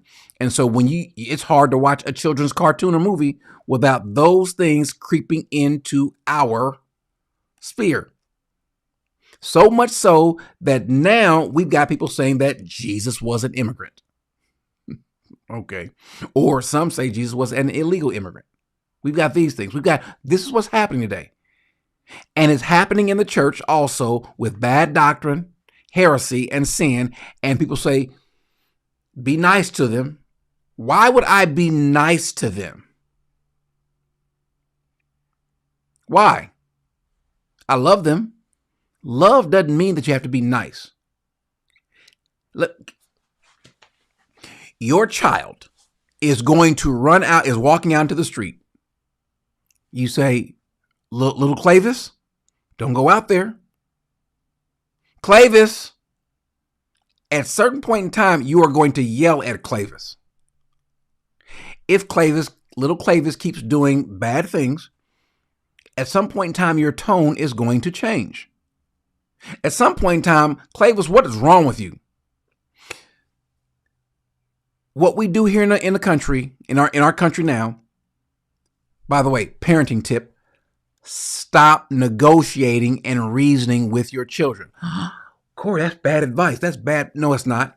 Stop negotiating and stop reasoning with your children. Do y'all remember when you were growing up, especially some of you older folks, some of you young folk, you don't get it. You don't know. You don't know. See, she's too young. She's about 17, so she doesn't know. But I mean, one of you old people. Yeah, him. He doesn't know either. He's young too. He doesn't know. They didn't hear this. What I'm getting ready to tell you, they didn't hear this from their parents. What Rashawn is about 18, 19 years old. He never heard this. But old folk, y'all have heard this before. When you were growing up, Sharma, she's never heard this either. She's about this big too, so she never heard this either. But when you were growing up, the older folks, DeJohn old enough.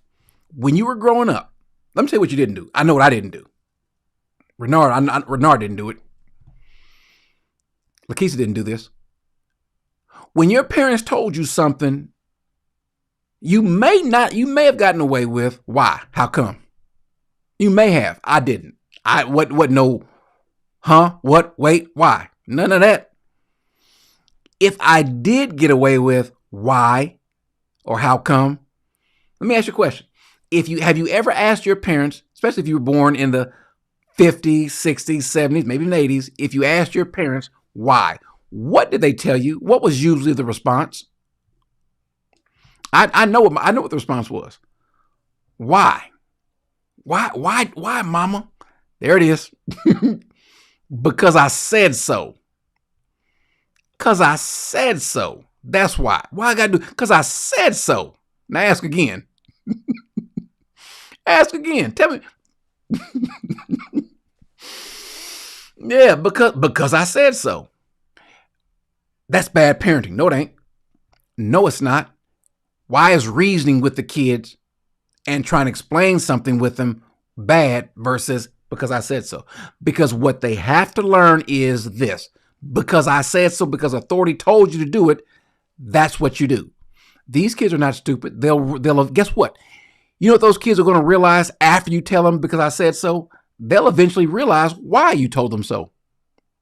After a while, they'll get it. They'll figure it out. My mama told me one time because I said so, now figure it out. Because I said so. And now, after I said so, don't do it. But you reason with people who aren't mentally ready to understand why. Because now you gotta, after you explain it, but why? And why? And why? Now you've got them on the path to doing what? To questioning and going against authority.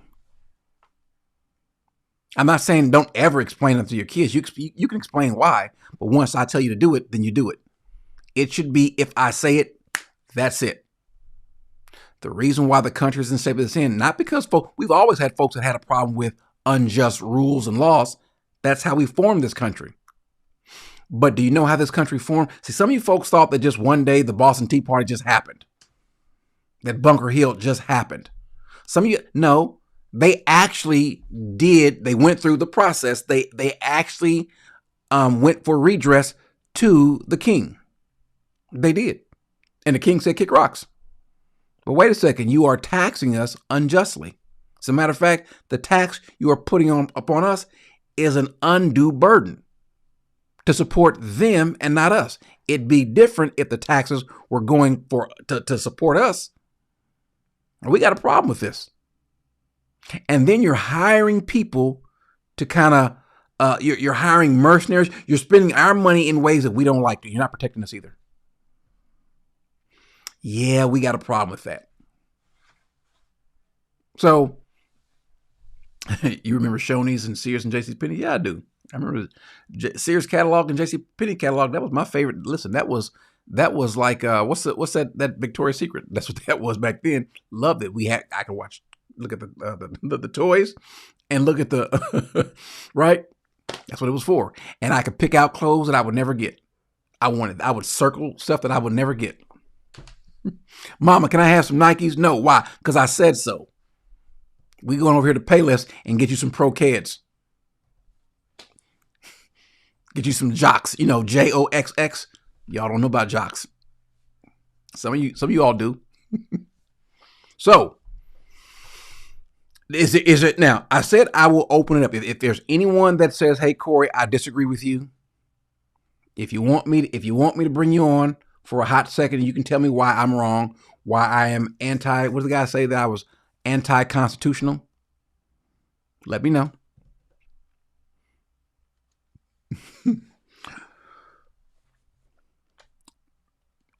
By the way, I would be careful. Skips. Buster Browns. We had these shoes called Buddies. How do we get there? How do we get here? You're right. Okay, I won't. All right. I won't. Unless Rodzilla was here. Yeah, sorry, folks. We don't want to hear from you. But if Rodzilla were here, this country is so messed up, so backwards. We fight for the wrong things. Rodzilla, do you want to come on, Rodzilla? I said I'd bring you on if you wanted to. So Rodzilla, you are more than welcome to come on. Let me know if you want to come on.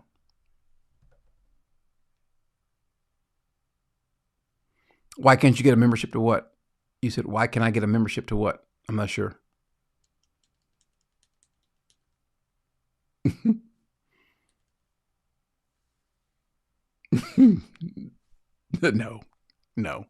No. All right, Rodzilla, here. Let me give you the link.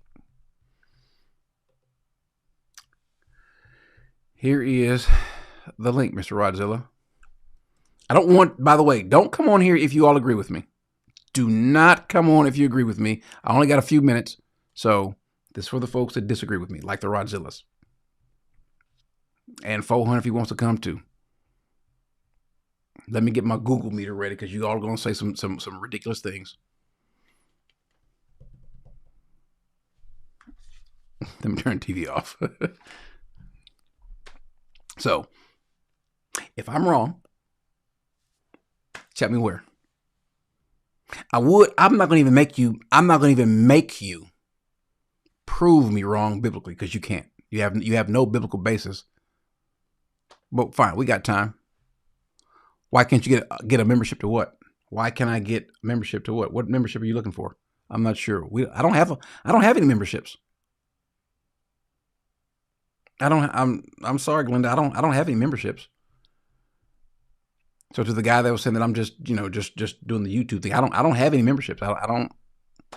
It's free. Your subscription here is free. You can join Patreon for free. So they did call the police. They called the police. The police did show up. Now the police took a long time, but the police did eventually show up. And the way they left was the police were out there in the parking lot, and then while they were out there, while the people were coming out, the police were also out there. So, all right, Rodzilla, I need you to hurry up, brother. I need you to hurry up. I am waiting. I want you to tell me where I was wrong, where we need to be corrected. I make sure I did put the link, didn't I? I want to make sure I put the link out there because I'm not doggone it. I gave you guys a heads up. You should be hitting the link right now. Guys, it's taking forever. Man, I'm hungry. As a matter of fact, I'm going to watch me a movie. I'm going to be up late watching a movie. So.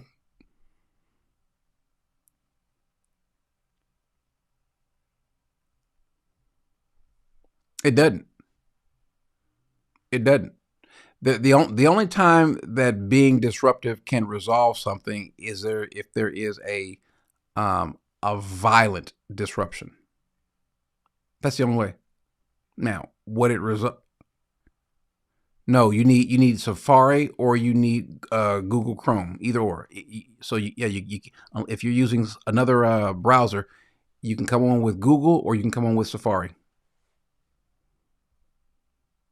So that's how you come on. I'm not watching anything now. The game is off. The Indiana Bears lost to the Rams. So, but these people are not interested in changing anything. They're interested in being disruptive.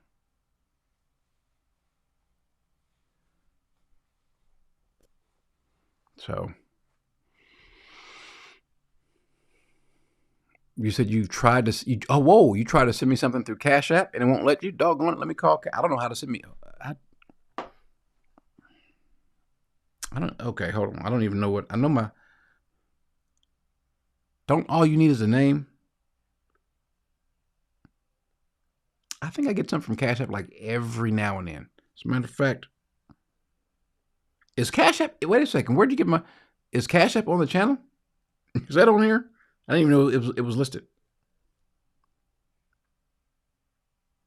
Let's see. How do you find the Cash App name? Wait a second. Yeah, I don't know. I'm sorry. I don't know. I don't know how to. Oh, there it is. It's just Smart Christian. That's what it is. I see it now. Doggone it, it's Smart Christian. I'm sorry. I should be more technologically advanced and more ready to receive money. I'm messing up the game.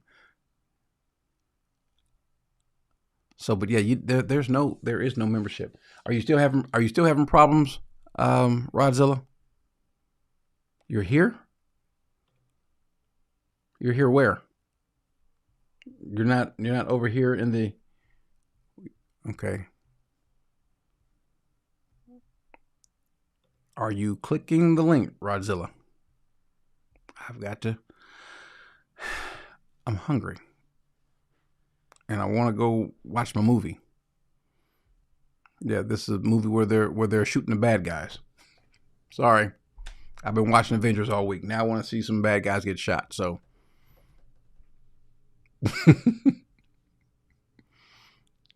I said you can come on.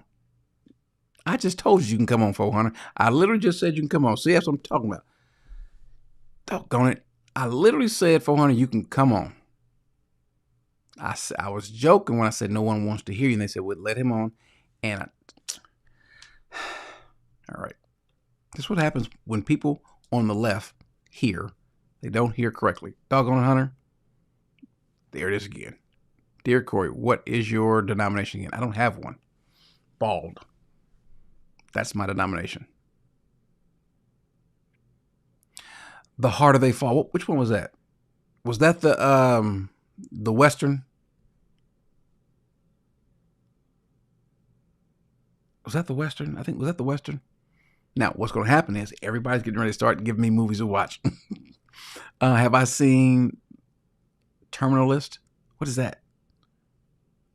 Terminal List. I don't know what that is. No, I haven't seen it though. No. All right, y'all. So don't start throwing me movie suggestions because I need some. The Rip. That's what it is. That's what I'm watching. The Rip. That's what. Is that good? I've got it selected as on my list. That's what I'm watching. Well, that's what I'm making my wife watch with me. Somebody getting shot tonight on TV, and that's what I'm watching. What is my email? info@smartchristians.org. Okay, yeah, I saw that one. Styles. I did see that one. I liked it. I like Westerns. I really do. Did I see The Forge? What was The Forge? Did I see that? Doggone, I haven't. I don't know if I've seen The Forge. Maybe I have. What's it about? I like movies where there's actions and the bad guys get what they got coming. Yeah. I don't like bullies. And so if in the movie the bullies get what they got coming, I'm all for it. If the bully gets what he got coming, I do not like bullies. I'm probably going to get killed over a bully because I'm going to step in and I'm going to think that I'm still 20 and I'm not. Oh yeah. Yeah. I'm your Huckleberry. Old Val Kilmer. Christian movie. Like Walking Dead. I'm kidding. Are there? Oh, The Forge. That's right. That's the Christian movie. That's what that is. And you know what? It is on my list of things to watch. I just haven't done it. My wife says she wants to watch it with me. What are you talking? What do you mean I'm stalling you out? I just put. Lord Jesus. This is literally here waiting for you. Let me turn it off and turn it back on. Tell you what I'm going to do. I'm going to even put a new link up. How about that? There it is. You tell me, am I stalling you out? All right. Am I stalling you out? Hold on 1 second. All right, I see you guys coming in. Hold on, give me 1 second. Am I stalling you out? That's like calling me a chicken. I just saw 400. Okay, now let me do this. Good, extra one of these right there, and then bring you guys right there. All righty. All right. Can you hear me? Tell him I'll call back. Yeah, tell me to call him back. Corey? Can you hear me? Can you hear me? Yeah. All right, Yeah, and let me gotta have also him call bring me back. in James. I can say James. I'll just leave it at James. All right. Tell me where I'm wrong so I can prove you both wrong. First off, Corey, I feel like we gotta kind of change the tenor because you're a little amped up today. No, I'm not. I'm not used to seeing you like Listen, this. listen, Rodzilla. I'm right here all day long. Listen, man, you spoke to one gentleman and said that, well, why are you here if you thought we were going to talk about something, some exegesis or something. This is the first time I caught a live. A YouTube prompt came up as I'm at work right now, and this is the first time I caught one of your lives. But I listen to you all the time, off live, and I respect your biblical exegesis a lot. It's helped me on my journey, and so I'm not here to quarrel with you about that. I'm merely here to say that you created a straw man to make a point. How's that? I had no problem. I had no issue with your protest against them disrupting the church service. I agree with you on that. But it Okay. was your premise that was off. You tried to make this correlation or associate biblical tenets or principles with a political statement, and that's why I found I found a cause to disagree with you. It Okay. wasn't about the fact that I disagree that they shouldn't have gone to the church and done it that way. So explain yourself, because I hear what you said. I don't understand what you mean by what you said. So you went into a tirade about how it was godly. It was within the Christian tenets to agree with the ICE and their approach. When I don't think that's I said necessarily it. I true. said ISIS And I approach was godly. also, well, you intimated. You didn't say it explicitly, but what I also didn't agree with was you on one hand you tried to make it seem as though you're so staunchly legal and so staunchly pro law, but then you seem to be conveniently constitutional because due process isn't something that we should find to be negotiable as Americans. It's the highest form of law in the country. So if anything conflicts with the Constitution, then that should be the highest protest for anyone who's pro law, right? And so thoughts? How am I against due process? You made it so your argument was that we don't know what due process is. And when I mentioned Kilmar Garcia Abrego, you said that there wasn't a violation of due process simply because they brought him back to the States. Well, his due process was violated prior to him getting brought back to the States. How so? So first of all, they tried to skirt judicial review. If you read the case, once the Supreme Court, once they didn't give them a chance to actually allow judicial review to intervene because they did it so abruptly. They did not guarantee him a proper amount of time for a right to counsel as well, and they shipped him off to a country that he wasn't a citizen of. That's Okay. also a violation of due process. Question.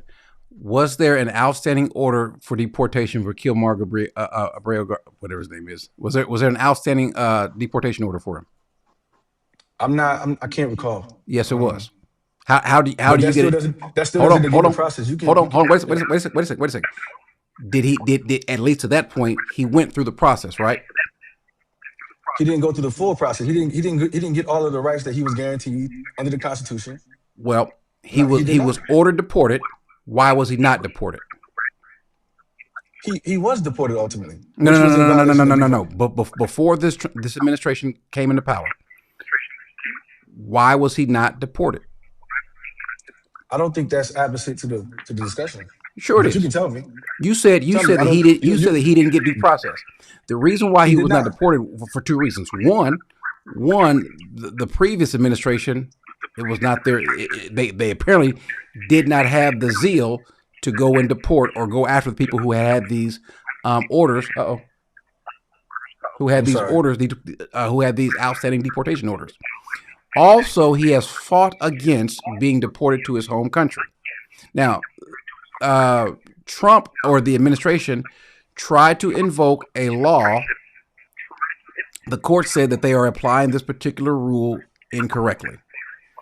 Now, they were told to bring him back while he was either in the plane or the plane had taken off. The courts told him to bring him back. The Trump administration says we can't make them bring him back, but what will we do? We'll do what we can legally, which was to petition the country to bring him back. People said it's not going to happen. They're not going to do it. What happened? He came back. See, due process doesn't mean that everything happens the way a court thinks it should happen all the time. Due process is, huh? Because I said their attempt was to, in effect, skirt judicial review by doing what they did, which was No, it hastily didn't. No, deport him. they Although didn't. they knew, They didn't skirt it. you know as well as I do that they did that purposefully. You know that. Did what on purpose? Right? Expedite his removal from the United States, even though they knew that order was coming. No, the order. First of all, you never know when an order is coming. The order came, and what did they do? They did exactly what the court asked them to do. We're not even. I'm sorry. How did he get back in? We're not even going to defer trust to the Supreme Court, to the courts who also agreed that the Trump administration violated due process. Okay, if they say that he violated, hold on, he got due process. They went an extra step that the court felt like that the Trump administration overstepped their bounds. That happens all the time. That is also part of due process. Due process doesn't mean that you're going to do everything right the first time. And if you, by the way, you know what the Trump administration could have done? They could have said, you know what, fine, we were wrong, and what? They could have left him there. Just because you correct the violation doesn't mean a violation didn't occur. I mean, isn't that due process? They violate. Isn't that due process? He's had more due process than all. By the way, what does the law say? Where does the law say that Kilmore ought to be deported to? It doesn't. I don't know offhand exactly where. But the law says that any other country that will take him and by the way, it's the U.S.'s choosing. Now we're not arguing that. Hold on, no. Yes, we are. You're saying that the man didn't get due process. Yes, he did. And you're saying that I'm being anti-constitutional. I'm being anti-constitutional? Are we more astute about the law than the actual judges who stated that he did? That the Trump administration did? No, I don't think so. But guess what? Am I allowed to have an opinion about it? Sure. Let me ask you a question. Let me ask a question.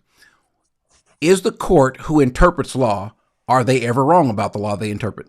Yes, certainly. And do they also review the courts at times and say, no, this court got it wrong? For example, has the Supreme Court ever said the Supreme Court was wrong?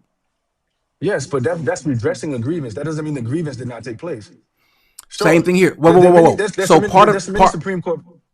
Go ahead. There are many Supreme Court precedents that have been overturned. Terrible ones. That doesn't negate the grievance. They violated due process, and through processes of redress, it was changed. So your point was that I'm being anti-constitutional. No, I had several points. That was the first. The other was hypocrisy, and I said it with all due respect. I love you, Corey, because you tried to create this very toothless distinction between, the church is a sacred space. It's God's house, and this was just egregious what these protesters did. Mm-hmm. Again, I don't agree, but you can't then champion someone for going into the house of God, even though you say the distinction is that service wasn't ongoing, and then that's the difference. Either you're against anyone going into the sacred house of God and disrupting service, or you're not. Did the man that went to New Birth, did he disrupt service? But I'll take it back. That's my distinction. What you said was, we can back it up. I can't remember exactly what you said, but you said entering the house of God. Essentially, did he go inside? Did he go inside the church service? Was church even taking place? He went inside the church. He went inside. Did he disrupt church service? Well, people came out, so obviously someone was disrupted. Did he disrupt church service? I don't know exactly what was going on inside. The answer is no. No, the church hadn't even started. So the parishioners knew that the parishioners were aware of his presence, so he interrupted something. Because he's in the lobby. Second of all, he is, now I don't have a problem with someone addressing someone about a biblical issue. I don't have a problem with that.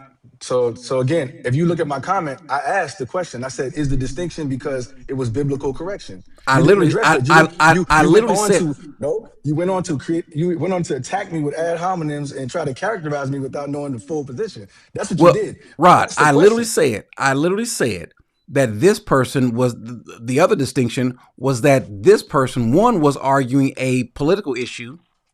The politics that should not even be in the forefront in the church. This person that went in a new birth was arguing a sin and a heresy or doctrinal issue. That was his issue. That was his point, which is acceptable. Jesus did not overturn tables because of illegal taxation or taxation, did he? No. So I don't have. I'm not going to say, hey. Now, by the way, I think there's a certain degree also. Me going in there and say, hey, I got an issue and standing up is different than me having a coordinated effort, bringing everyone else in to make sure that no one else can actually worship. Because what they were protesting, they weren't protesting an ungodly service. They were protesting a person's job who happens to go to that church. So you don't believe there's any intersectionality between one's job and their faith? This person is doing a legal job. He hadn't broken the law. But back to what you said about opinion. We all entitled to our opinions. What if another believer believes so strongly that this person's job intersects with their beliefs in a way that they think that it conflicts? Is that not reasonable? I would say you don't go in and protest by if someone says, you know what, like for example, I'm not saying you do. You have a stethoscope around your neck. Let's just say you were offering up abortions, and you go to that church. I think it'd be wrong for someone to go to the church that you go to and bring a bunch of people and protest you and your job. Your job is not illegal. And even if it were illegal, I still wouldn't do that. That's what they did. They protest one person who was not up preaching, who is not the pastor of the church. They protest him because they don't like that his job is legal. They violated. I don't agree. I don't agree with the protest. You and I didn't have a disagreement on that. It was when you tied into politics. Okay, let me ask a question. What was your first initial issue? So I didn't have an issue per se with you inveighing against the actual protest. It was when you started to create a hypocrisy, how I felt was a hypocrisy, as I stated earlier. And also your position that someone's job necessarily has no relationship to their faith. I don't believe that's true. As you said, I can't be a physician championing abortion. In my opinion, I don't. So, for example,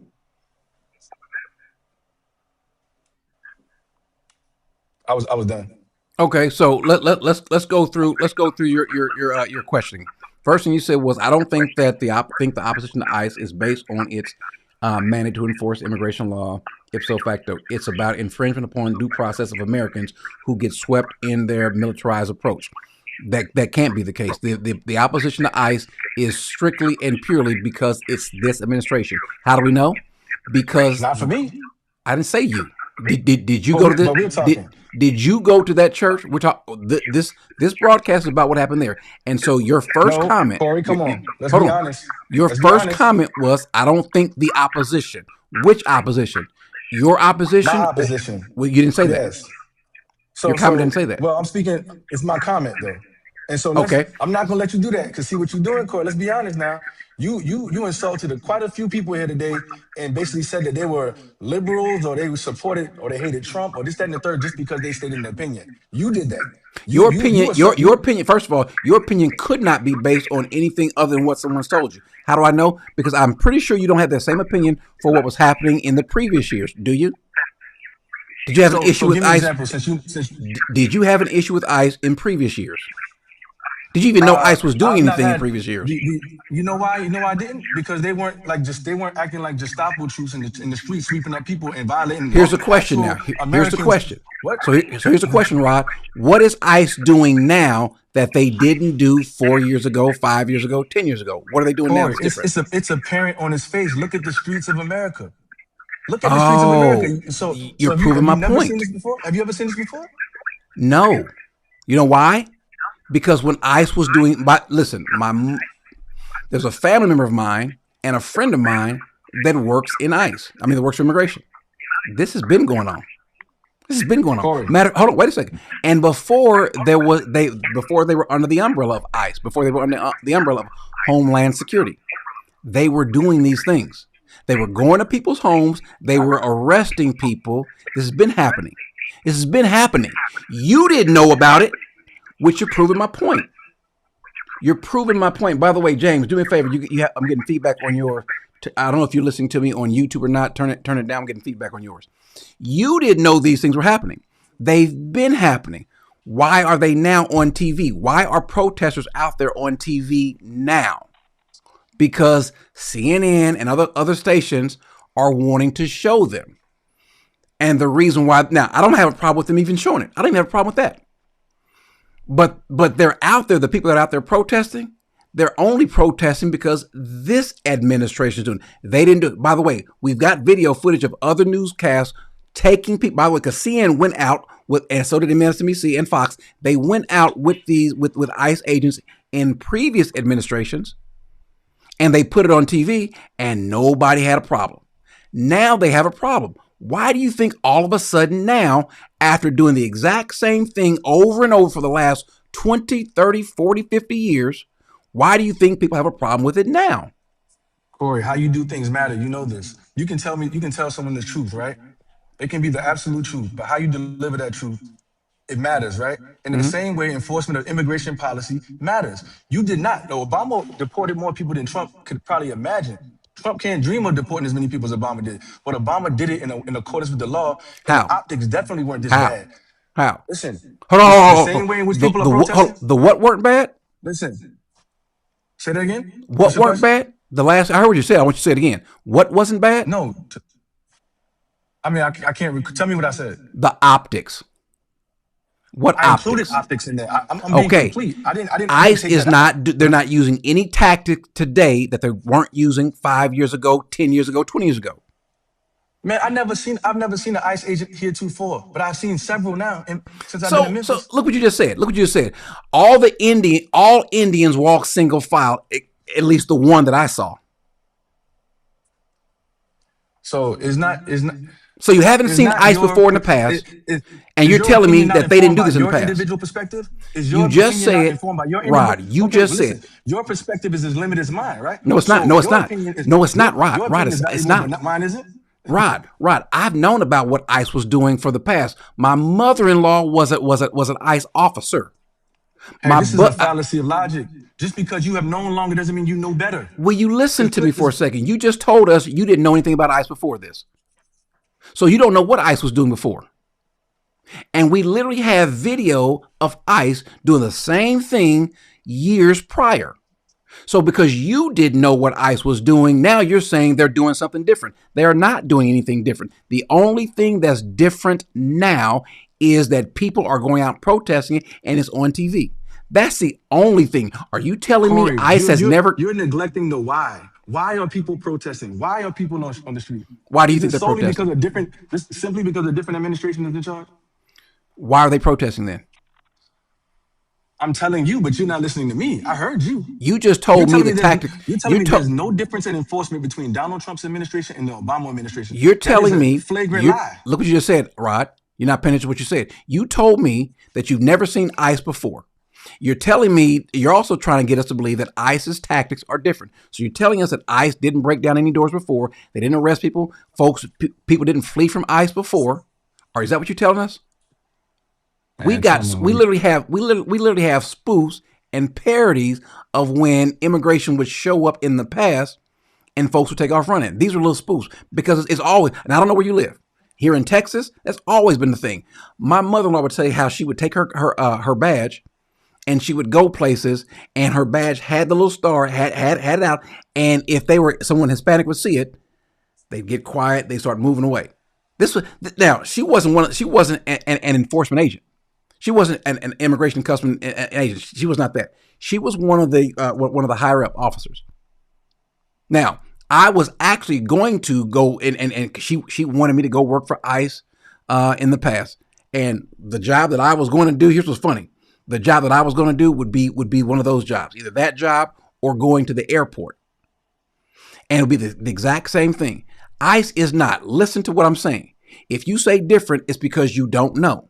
ICE is not doing anything different today than they did a year ago, 5 years ago, 20 years ago, before they were under Homeland Security. They're not doing anything different. What you're saying out of ignorance. The reason why you think their tactics are different is because somebody else told you that, not from knowledge. Ask somebody that works at ICE. I didn't cite anything that anyone else told me. I actually told you anecdotal evidence of me, my experiences, and you tell me that I'm citing someone else's beliefs. But you told us your experience was that you didn't know about ICE before. But I also told you that my experience with ICE, that is the point. What's your experience with ICE? I had no admixture with ICE. Now I've seen ICE agents, but I've never seen them before. So again. So Obama was doing the job, right? He did the job more effectively than any other president before him or after. But I didn't see ICE agents.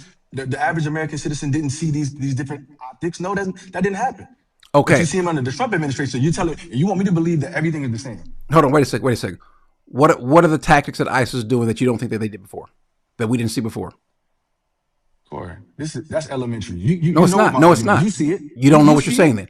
ICE did ICE ever go break down people's doors and bring people out of their homes against their will? Did they ever do that? I'm sure there has been violations of people's rights under. No. Whoa. Doing that is not a violation of rights. Kicking in people's doors. What's the? Are you telling? What's the complete? I said, and notice how you couched it. You said I'm actually trying to balance two things, but go ahead. So are you telling me knocking down people's doors and going in and arresting them and dragging them out? That's you equate that as a violation of their rights? It depends, Corey. Did they have a warrant? So again, is that what you're saying? First of all, let me ask a question. Do you need a warrant to go into someone's house to arrest them? It depends, Corey. You know that. Do you need a warrant? If you have reasonable suspicion that a crime is being committed, okay, you can go in without a warrant. So why would you automatically say that? Why would you bring up violation of their rights? Because you've been taught that. You've been taught to believe that. Man, listen. I will have to concede, not because I want to, because I have to. I got to go deal with some patients. Okay. I asked my colleague to graciously take care of some of my patients while I had this conversation with you, but don't worry, I'll revisit. Okay. You are welcome. And before you do, I want you to go back and listen to what you said about ICE before. You had no familiarity with ICE before, but you make a statement about what ICE used to be. I myself acknowledge I don't know about ICE, but most Americans don't know about ICE. They still have an opinion. But if the opinion is that ICE today is different than what ICE was before, but they don't know what ICE was before, that is by definition an ignorant, baseless, unfounded opinion, right? Corey, if we all look up at the sky every day and all we see is blue for the most part, but then we start seeing birds all of a sudden under the Trump administration, it doesn't mean that birds weren't there, but why are the birds there? If I said, well, people today are big bone today, they're more big bone today than ever before, what would you say about that comment? So that could potentially be based in bias, but it could potentially be true depending on whether it's a stupid comment. There's no such thing as big boned, is it? Right? Well, I thought you were talking about the colloquial meaning, not the actual meaning. No. Listen, I ain't fat. I just got big bones. What would you say? That's a stupid comment. It's an ignorant comment. It's an unbiased comment. I mean, a baseless comment. Again, it depends. Am I being literal? Am I trying to edify this person on truth, or am I trying to understand what they're saying? Most people, you got a stethoscope. If they're in your office and they say something that's medically that's demonstrably false medically, you would say that you might not say it that way, but it's a baseless, unfounded, ignorant comment, right? It's a comment made out of ignorance. Yeah, fat Corey, people remind me. So people can make a comment and not have any basis for what they say. So they just say it. So when you make the statement, I know what you're trying to say. I know what you're trying to say, and I understand what you're trying to say. Okay. But the confusion was that when I'm in my setting and my job, I'm trying to communicate, and so everybody doesn't have the literacy to understand things that way. And so if they're just communicating that they're big and they say big bone, I'm gonna let it slide. But if they really think that you have big bones, I will correct them. It's a difference. Everything is nuanced. It's not. So when someone thinks that ICE is doing something different or their tactics are different, I want to correct them. But I want to start off by getting the person to realize you don't have the ability to say what they used to do if you didn't know what they used to do. That's the point. You can't make that statement. Does that make sense? Okay. I'm gonna agree to disagree, man. Okay. So Listen, here. As you go, just mark your listen, I love you, man. Love you too, Mark brother. your episodes going forward so I can know when you're exegeting the Bible so I can listen to that. I ain't listening to you talk about politics. All right, brother. All right. We ain't gonna listen to you talk about politics either. So, you made you make the statement that ICE has different tactics. You've never seen their tactics before. You didn't know what their tactics were in the past, but you're going to comment on that. Black church empowers. They are literally occupying states. The link was there. The link is in the description. You are more than welcome to come on. You are more than welcome to come on. You are more than welcome to come on. Because I saw the comment. You said I was lying. Lying about what? You are more than welcome to come on. They are literally occupying a state that doesn't want them there. It's a stupid statement, with all due respect. They are. How does the federal government, federal officers, occupy the state that they? Huh? Are you? The link is there. They're occupying. Let's put it back up here again. You can't make this up. They are occupying. Where'd your comment go? They are literally occupying the federal government, occupying a state. First of all, they're not occupying a state. Number one. Number two, they have jurisdiction to be there. Who do you think enforces federal immigration law? The state? Is that what you think? No. This Minnesota has to approve them. Don't let your hatred blind you into saying something ignorant, because that's what you just did. ICE agents are the bad guys. And I venture to say that most of people, if not all the people who have something negative to say about ICE agents and ICE, don't know anything about ICE or an ICE agent. So, but like I said, what did the guy say? All Indians walk in single file, at least the one that I saw. You met one Indian. God, but I was going to say you can't make this up, but you can. You can. Because people are literally, and this is the problem. It bleeds over into, let me just type this in. I want to see something.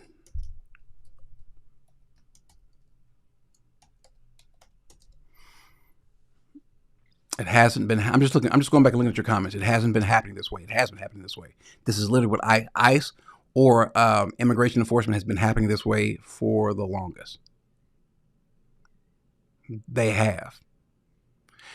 Unless y'all think that these vests, the guns, the battering rams, do you think they just got those? Here's a silly statement. Racial profiling.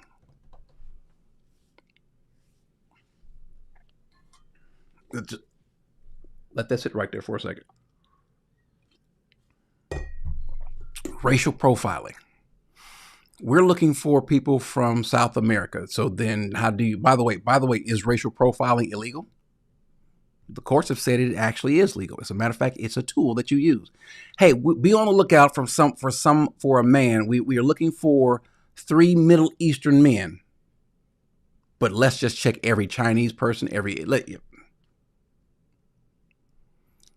wearing masks and refusing to identify themselves. Are federal agents required to show their face?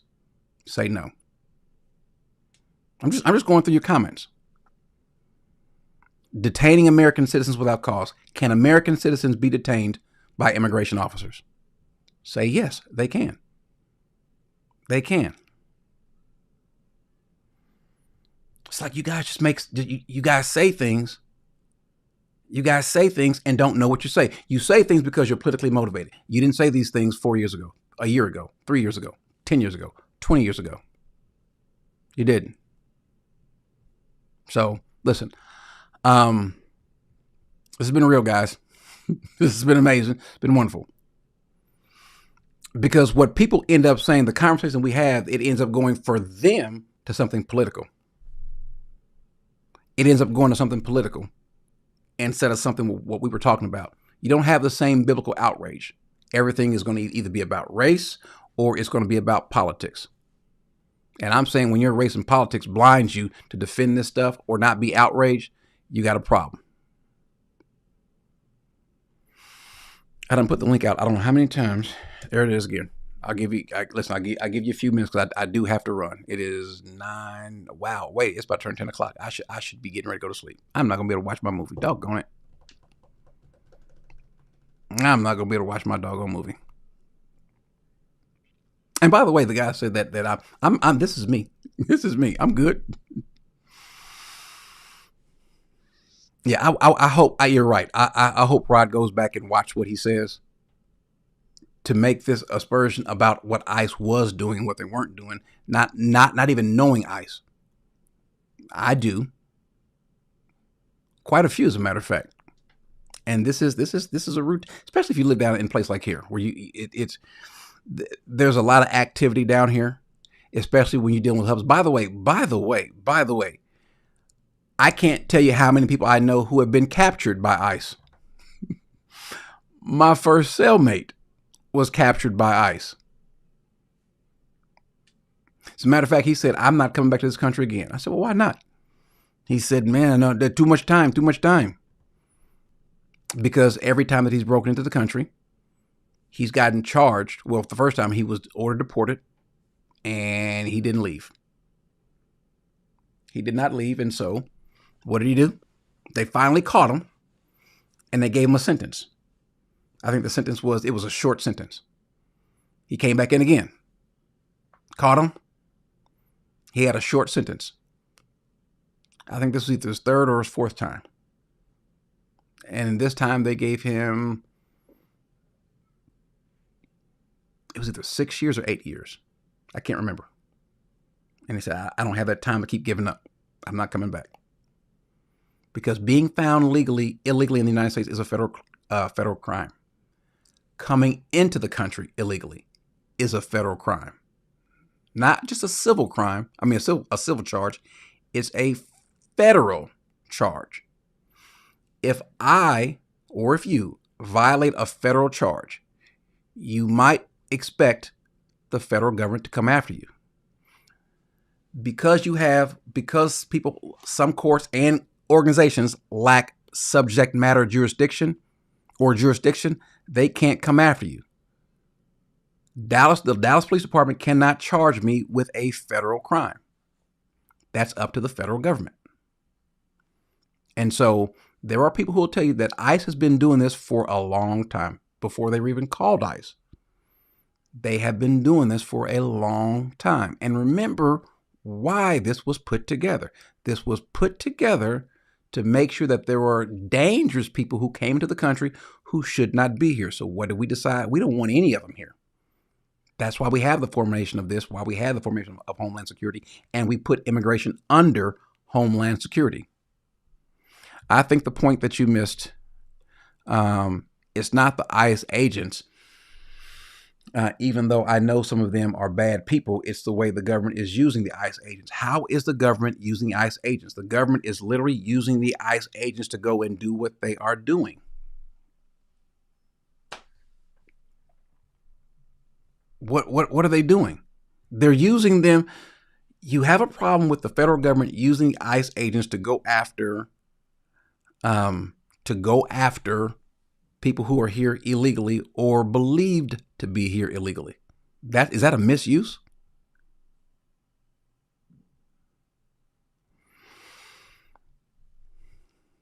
I don't know where we went. I don't know where we've gone.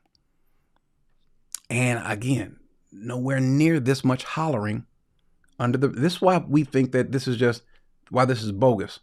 We think this is bogus because previously it was not a problem. All right, let me bring Isaiah on. All right, can you hear me? Yo, can you hear me? What's going on, brother? Yeah, I can hear you. All right, hold on. I got the echo because I got you open on another tab. I got the show open. Okay, so I closed it. Okay. First of all, hey Corey, how you doing, man? I'm doing good. How are you, brother? I'm well. All right. Number one, the 49ers are horrible. Number two. No, I'm kidding. Number Wait, two. who's your team, Corey? You're a Colts fan, right, Corey? I'm a Colts fan and an Indiana Bears fan. And an Indiana Bears fan. Okay. Yeah. Okay. And I'm an IU fan and Texas Tech fan. So gotcha. You believe I was misrepresenting. I was lying. Yes. I was wrong. How so? Well, no, I don't think you. Okay. So I said you were lying in the comment section, but I think you believe what you're saying. So I'll retract that. Okay. Okay. What am I mistaken about? That ICE is acting exactly the same as they were under the Obama administration. What are they doing differently? Exactly the same. I want everybody to Google right now ICE during the Obama administration. I want you to go to images, and you'll see that they broadly were not wearing masks. Most of them had on baseball hats, and they were showing their faces. Okay. Pause. So wait a minute. So that's a change. Why? That's not the same from the Obama. It doesn't matter, Corey. Listen. It doesn't matter why. Okay. Your claim was that they're operating the exact same way. They're all right. not doing Listen. anything different. Sans so it doesn't matter why. First of all, it does matter why. Fine. I tell you what. I will say I was wrong. Their uniform has changed. Okay. Well, but so that's changed. Also, have you heard of John? By the way, when was the first time that ICE agents began wearing masks? I'm not sure. During COVID. Okay. But COVID's over. Nobody's wearing masks anymore. Okay. Especially Trump supporters who decried having to wear masks, saying now that ICE should continue wearing masks because of COVID. Should ICE agents wear masks? No, they shouldn't. Why? Law enforcement shouldn't wear masks. We should be able to identify who law enforcement is. ICE agents shouldn't wear masks. No. So when they start showing up to ICE agents' homes and to their relatives' homes, then that's just part of that. That's just part of it's the same thing. It's the same. Prosecutors don't wear masks. Do what? Criminals that are adjudicated and found guilty can be released from prison. Prosecutors don't wear masks, and we don't worry about the murderer that served 30 years. You know why? Going to the prosecutor. You know why? Police officers don't wear masks. You know why? Law enforcement. You know why? You know why? How many times have you seen criminals get out of prison and go? Now it's happened a couple of times, but it's not an epidemic. It's not a problem. We have a problem of people going after and doxing federal agents, don't we? Did we have that problem under Obama? Why didn't we have that problem? Because ICE is clearly far more heavy-handed than they really. Were under You Obama. just told us. Wait a second. They're using the exact same things. They're breaking down doors. They're going. Yes, they are. I know people who listen. My first cellie, that was his. I didn't finish the story. That's how they got him. They came and got him at night, broke down his door because he'd been running. No. So hold on. Are you telling me? If you're telling me you're either lying or ignorant, one of the two. If you're going to tell me that the ICE agents are doing things, what they're doing now is different. Is that what you're telling me? What I'm telling you is that they are far more heavy-handed today. How? Than they were under Trump. And listen, how are they heavy-handed? Have you ever heard of John Sandweg? No. John Sandweg. No. John Sandweg was the former acting ICE director, and he was recently interviewed, and he said, "quote, I don't think we've ever seen a nationwide immigration effort like this." He goes on to say, "We're seeing ICE agents display really heavy-handed use of force. Now, think about this. Smashing in car windows, shoving people to the ground. Wait a second. Hold on. Wait a second. Hold on. Think about what you're saying, though. No, it's not what I'm saying. Okay. This is what Sandweg said, who was the former acting ICE director. Now, I hear your opinion, but I think his is more valid.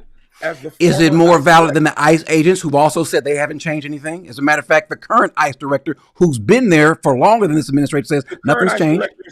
I don't believe. Wait a minute. Hold on. So his opinion doesn't matter, but the guy that criticizes this administration's opinion does. The government has proven that they will lie to the American people. Oh, and so the previous government didn't prove that they will lie. Oh, yes. They're liars, too. Oh, but you go with whatever they say and not what this administration says. Absolutely not. So why then do we have two different ICE directors that are saying two different things, and you believe one over the You want other? to know why? Because you hate this administration. No. Yeah, it is. Corey, Tell the truth. Shame the devil. Corey. While the gun was still smoking from the bullet, they came on and said this woman was a domestic terrorist before any investigation, before any detective or before any objective agency even got a chance to investigate the facts. This administration came on and said this woman was a domestic terrorist. This man was acting in self-defense without an listen. I'm not saying that that they were necessarily wrong. According to Title 18 to subsection 2331 5. And to intimidate or coerce the civilian population to influence government policy based off of politics. Yes, she fits the definition. Now, make your statement again so we can laugh at it. Was there an objective investigation to prove that? Yeah. How long do you have to investigate to look up this woman's information and find out that, by the way, how long did it take for the news agency to find out that this woman has been going around in these caravans? Didn't take long. Matter. You have to investigate this incident. You have to invest. It doesn't matter what her past was. So here's what the government does, because I know what the government does. They're gonna make a stance, and if the courts say differently, they'll come off that stance. Now, this isn't going to court. So the government's stance is that this particular woman is operating as a domestic terrorist. By the way, I've heard you say that of other people who you call white supremacists, and you didn't investigate. So who's been hypocritical here? Because you have literally said that out your mouth. I'm not an official of the government who's speaking to the American people. Anybody can call someone a domestic terrorist. And this is what's crazy to me. What's crazy to me is let's take Trayvon Martin, let's take Michael Brown, let's take all of those, right? Why? Listen to my point. Okay. What conservatives will say when Black Lives Matter, when people go out in the streets and protest, what conservatives will say is the investigation proved different than the narrative that's being presented. Conservatives will say we understand what it looked like on camera, but the investigation proved X, Y, Z. Wow. Okay. Therefore, well, why are we even bringing?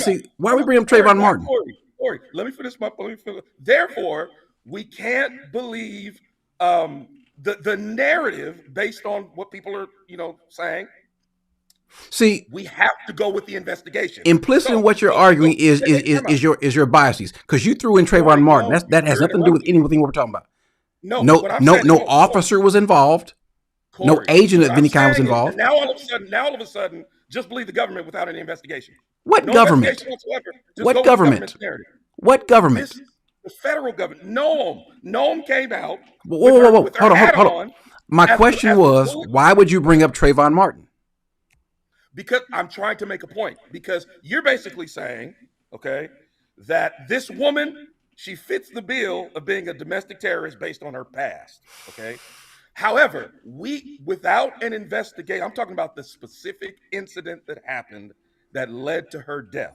Without a full and thorough investigation, you and I cannot say that she was operating as a domestic terrorist in this incident without a full investigation. So all we can do is go off of the I can make a preliminary statement without having it go into the court. I can, just like any official can, based on just a reasonable, by the way, a modicum of research. This is never going to court.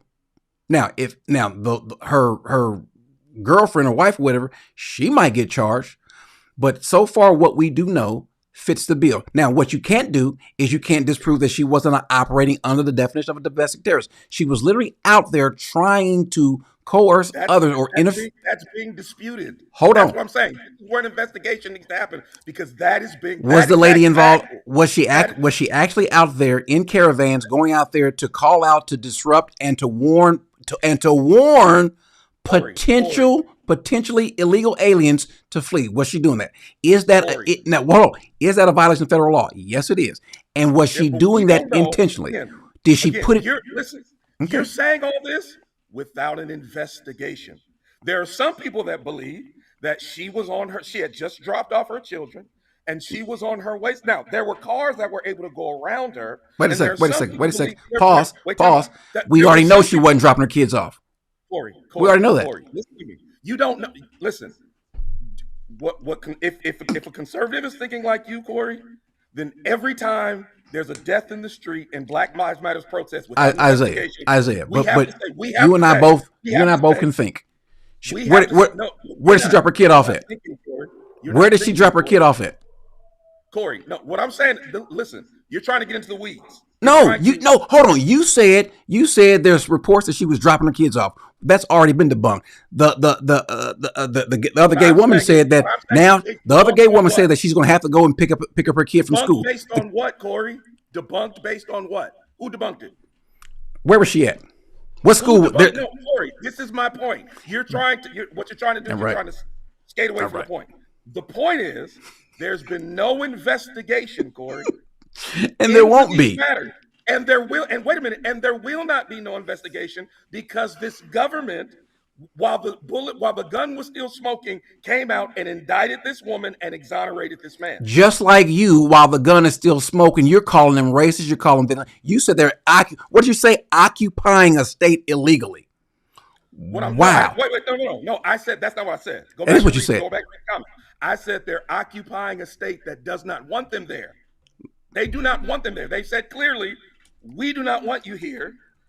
And this administration sends a surge of an additional 1,000 agents to a state that is saying, we do not want you here, which is also a change from the Obama. You said, okay, fine. They are literally occupying a state that doesn't want them there. Question. Yes. Fine. You didn't say illegally.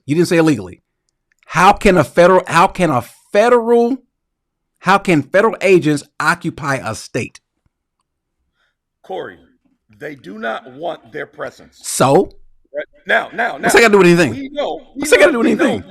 We know that they are at the mercy of what this administration. Hold on, wait a second. What is it? What is ICE's job? I say, what's their job? ICE job. They are to enforce legal immigration by deporting those that break the law and come into this country illegally. And what does that include? What do you mean? What does it include? They go after two people. It includes going after those that are here illegally. Okay. Now, is that what ICE is doing?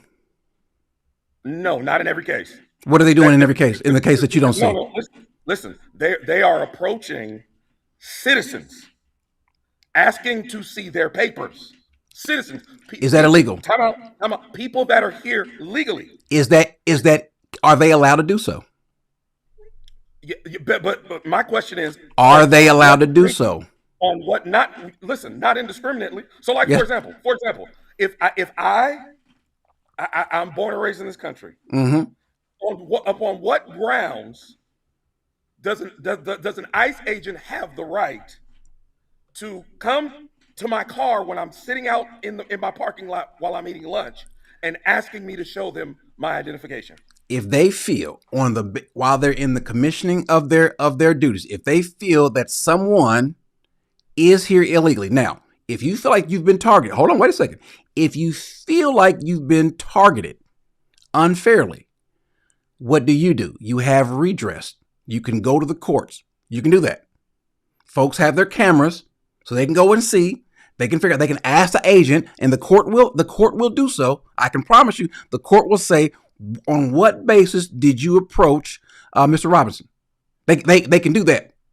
Yeah. And the agent's going to have to say, well, based on so-and-so. However, if ICE is out there and they are doing their job and you keep showing up or or they think you're interfering, they can now question you. Now you're in their purview and they can ask you for whatever they want to. Yeah, but I'm not saying that you're interfering. Okay, then. So everything you described was legal. No, listen, but Corey, I'm sorry, Lord. Is this the America that you want to live in? Where American citizens can be sitting in their car, eating lunch at work, and be approached by federal officers asking for their papers and their citizens. Is this the America you want to live in? Is it what's happening? Is it not the same No. country? Wait. Is it not the same country where police officers can also do the exact same thing? And there might be a good reason. The country I want to live in is a country where we don't have 20 million people who should not be here illegally. But That's the Corey, country. We Corey, don't have Corey, this problem if we don't have this bad immigration system run amok. We don't have this problem. Corey, and I absolutely agree. Biden So how do you was fix the awful. problem then? Listen, Biden was the way Obama did it. Obama, you didn't hear. Listen, Obama deported millions of illegal aliens in a far more humane way than Donald Trump is doing. No. See, here's the problem though. Here's the problem, Isaiah. I met people who were arrested and deported or deported by Obama. I did. Yeah. I met them. You know why? You know where they were? They were in the federal lockup with me. So I met them. I promise you, I know and met more of them than you have and ever dreamed to. I can promise you that. Fine. Now, That's fine. how were they arrested? The exact same way. Some of them were shot at. All the different things. The same thing's been happening. And I know people who literally who were officers and who also worked in ICE. Same thing's been happening. The difference is, and by the way, we even have video of camera crews going out with ICE doing these raids. What we don't have are protesters. Why are the protesters there protesting ICE? You know why? I told you. Listen, Corey, I appreciate your anecdotal. I appreciate your anecdotal your experiences and your anecdotal evidence. That doesn't mean that what's happening now under the Trump administration is less humane. So, like for example, in the Obama administration, let's say that somebody was shot at, okay, or shot, okay. If let's say 300 people, right, were shot at or shot under the Obama administration in deporting millions of people. If the Trump administration comes along and that increases exponentially to say 3,000, you would have to say that is far less. Hold on. More people have been shot? No, I'm giving an example. Okay. It's a hypothetical. Okay. All right. So I'm not saying Obama did everything right. My claim is that the way that this administration is executing deportations is far less humane than the Obama administration. Notice the difference. It's not just me saying it. The former ICE acting ICE director. Notice, Isaiah. Notice the hypocrisy. Mine are anecdotal, but so too are yours. The former acting ICE director says one thing. The current acting ICE director, oh, by the way, other ICE directors, other people in ICE have said the same thing. More people in ICE, past, present, and past and present, agree with what the current ICE administration is doing. You're going to always find somebody. You're going to always find somebody in the past who's going to say, you know what? Yeah, what? You can always have someone in this side or that side, past or present. You're always going to have that. And we don't know why they do so. But here's what we do know. Or let me ask you this question. Do you think the reason why you might have more, let's just say, we don't know this to be the case, but let's just say there are more, someone says source, Corey, the current ICE director, more finest, the current ICE director refutes what the past ICE director says. But let's say there are more violent encounters and ICE agents are having to discharge their weapons more often now. Let's agree, and it probably is the case, more so than, let's say, the previous year or two. Let's say that's the case. Is it also possible the reason is because you have more brazen and blatant opposition? For example, the person who goes out to go after a person who was here illegally, who has a violent rap sheet, including trafficking. They go after this person. He runs. There's a scuffle, and 2 or 3 other Venezuelans come out and attack him. He discharges his weapon. Now he's hurt also, been attacked with shovels and broomsticks. Is that do we think we are creating an environment where this is more likely to happen? Because there are going to be people, protesters, who are going to be there to stand up for them. I think so. I think that's different than the original question. The original question is it possible that what you're saying could be the case and could be the reason why ICE is acting in a more heavy-handed way. Sure. You keep calling it heavy-handed. I'm saying how many times did we see people try to run over ICE agents? By the way, go to TikTok. Just Google Yes, or type in people Corey, trying to ram ICE agents. Just Corey, type it in. go to TikTok. Also go to TikTok and hear the testimonies of No. people saying, See, I can say a wait. person's testimony might right or wrong. What I can't say is wrong is the video where someone is actually trying to use their car to ram an agent. This is something we didn't used to see. Wait, time out. So wait. So you're going to discount the personal testimonies of people saying, I was walking to work and I was tackled. I don't know if to be true or not. I don't know it to be true or not. Corey. There are just as many testimonies on TikTok like that about people who were accosted, people who were abused, people who were thrown. Isaiah, to the ground. can the testimonies be true or false? Not just that. There are also videos of people being accosted, people being attacked. So here's the point, because I'm not sure what the because I don't know if we lost sight of what the point is. I don't even know what the point is. The point is though that nowadays, if we say if ICE is going to be in a particular neighborhood, we all know that what's going to happen is there's going to be protesters there. We've got people from other countries here illegally out protesting ICE's job. This is the job they're supposed to do. This is the job they're paid to do. This is part of an actual government agency that's required to do this. They don't have the option. They are required to. The government hadn't been do this because this is what the debate is. The way that they're doing this is inhumane and heavy. What way should they do it? So now tell us, what way should they do it? Corey, let me make my thought. Also, additionally, Donald Trump originally said he was going to go after criminals. He was going to go after gang members and rapists. He didn't say only. No. His emphasis was we're going to get rid of the criminal illegal aliens. He didn't say only though. Okay. Did he? The way that No, the way you may have taken it or hoped. He didn't say only, did he? Corey, come on. And then Kristi Noem and Tom Homan said, since you guys do not want to hand over, criminal aliens out of the courtroom or out of the prisons, then guess what's going to happen? By the way, this is you all, not yours, but this is you all's fault. You know why? Because when they have these adjudication orders, when you don't hand them over, when they are at the courthouse or when they're in the jails and you don't turn them over, guess where ICE has to go to get them? They've got to go to neighborhoods. They've got to go to businesses. If you have them in custody, and we know you had him in custody because the bum was charged with rape, or he was charged with assault or robbery, and you don't turn him over to ICE, you see a deportation order or an ICE retention order, and you don't turn him over, you're shaking your head. Trump said, Trump, as a justification, they are bringing guns, they're bringing drugs, are they rapists, they're criminals. Wait. So based upon that, right? He advocated for a mass deportation to get rid of Trende Aragua, MS-13, and am I off? No, I can hear you. You're good. Okay. Let me just say this. We can agree to disagree, and that's fine. No, I want you to make your point, because see, I asked you a question.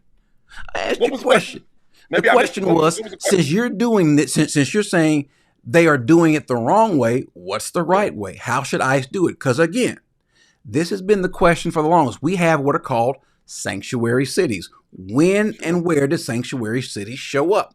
They showed up in places like Chicago, New York, LA, San Francisco. They showed up in those kind of places.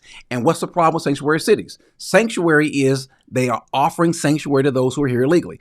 The United States government was saying, could you please, rather than making us go after them, since you have them in your possession, turn them over. Not only will we not turn them over, we won't tell you about them. Even though there is an ICE order out for these people, you won't give them to us. So if ICE is to do their job, rather than picking them up at the courthouse or having an actual court officer, such as the judge, who tried to intentionally let the illegal alien out and hide them, which is why she got arrested, or giving them to the ICE agents while they're in court, since you won't give them to us, which by the way would be a lot safer. No, because guess what? This lady Nicole, she Can I can't. ask you a question? Hold on, let me finish. She can't. No one can ram or go after an ICE agent if they're in court. See, the video shows that these ICE agents are in court. Their face is not covered. So now we can't get them in court. We can't get them in the jails. You don't release them. I still need to go get him, so I've got to go find him. So now that puts everyone else in danger. And oh, by the way, if he's there with his grandmother, if he's there with his children, if he's there with his fiance, and they're illegal also, guess who else is getting caught up? They are too. Whose fault is it? His, and also those other government officials who are not allowed. So my question is, with all that in mind, what would you do differently? How would you do it? How would you, as ICE, get rid of the illegal aliens? When were sanctuary cities created? When? Yes. Well, some are going to say that sanctuary policy started back a long time ago, but the term sanctuary city shows up in the early 2000s. Okay. So were there sanctuary cities when Obama was president? Yes. Okay. So did Obama successfully deport millions of people, even though there were sanctuary cities? Sure. Okay. So what I think now, here's I think our disagreement. Your claim is ICE was doing the exact same thing under the Obama administration as they're doing right now under the Trump administration. I don't believe that. Now, I don't know if there's any empirical data. I don't know if there's any empirical data. I think this is where the conversation is subjective, because there's no empirical data to prove, right? So what would you do? Whether things what's that? So what would you be doing? I think that this administration should invite Barack Obama as a consultant to find out how he successfully. I don't know why you're laughing. Why? Because it's funny. That's funny. Why? Why is that?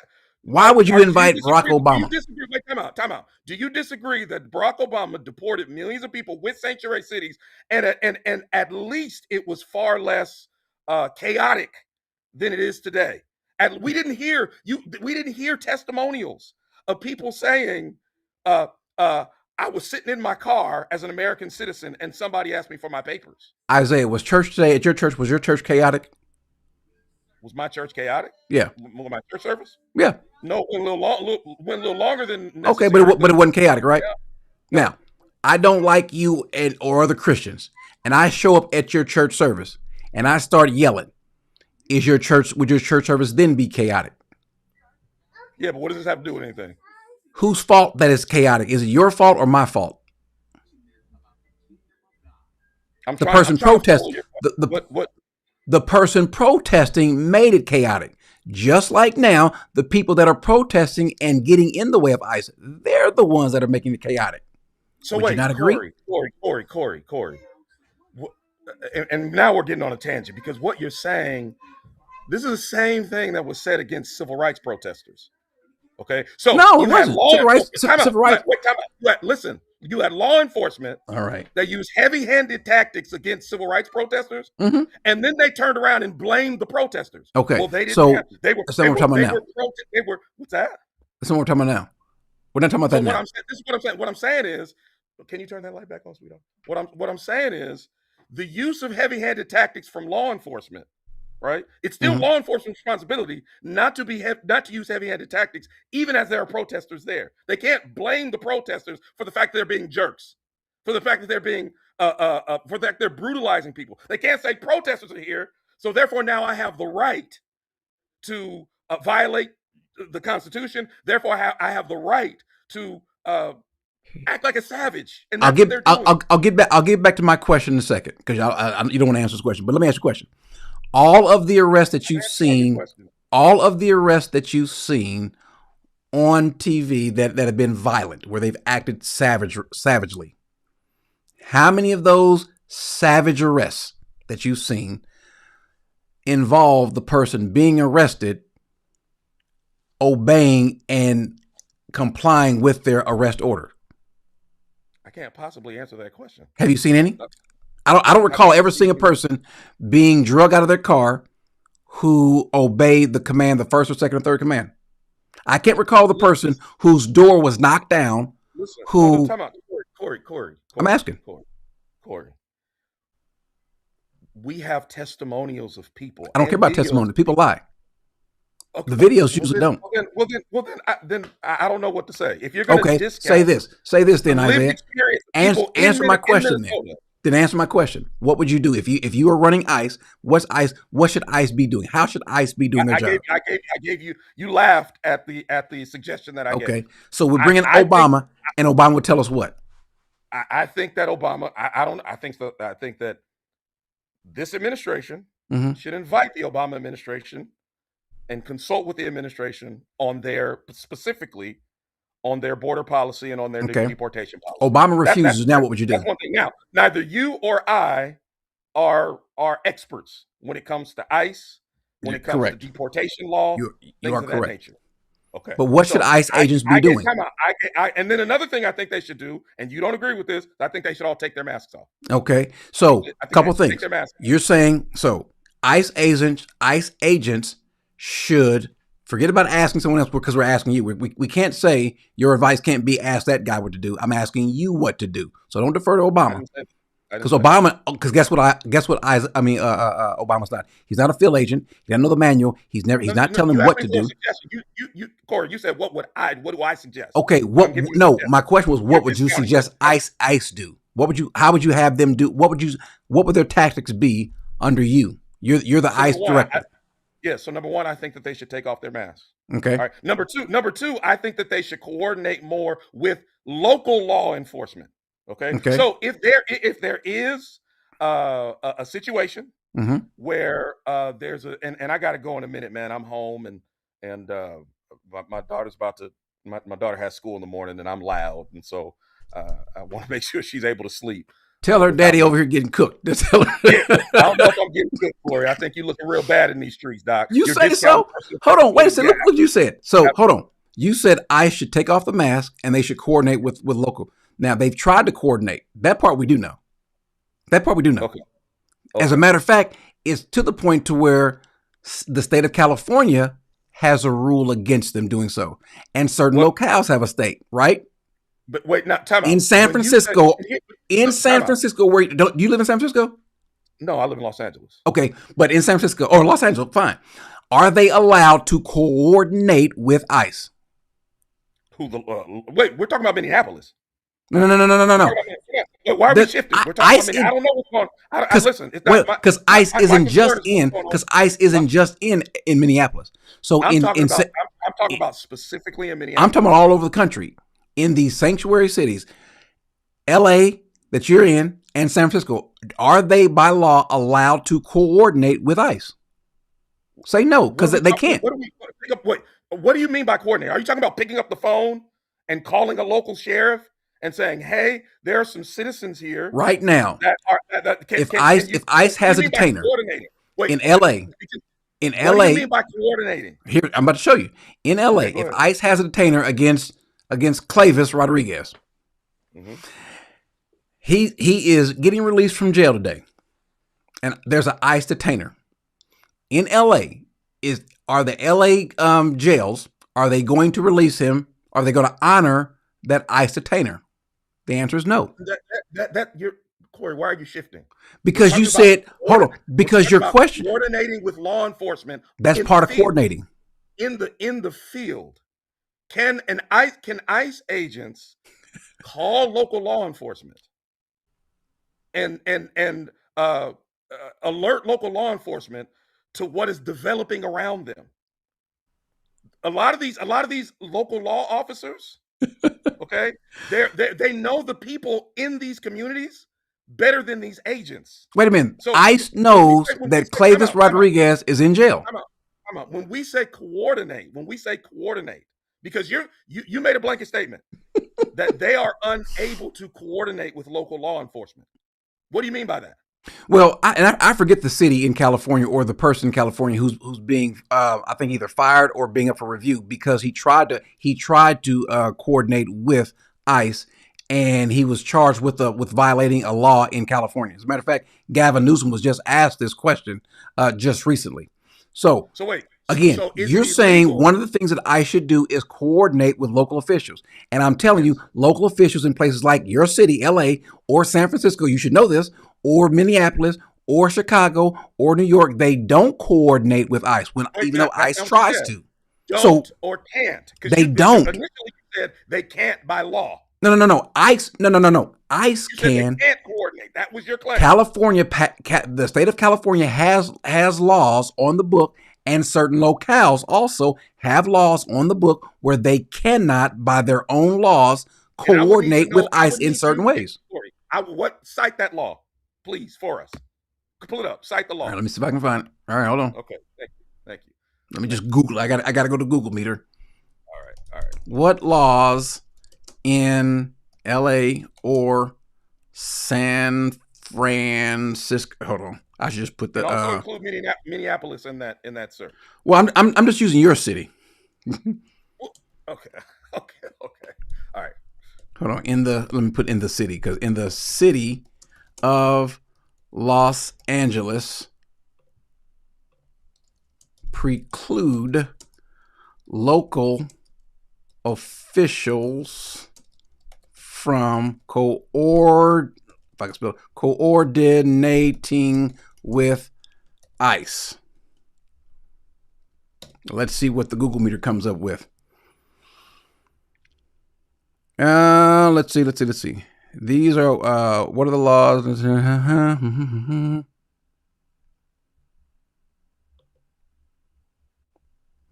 see. That's gonna take me.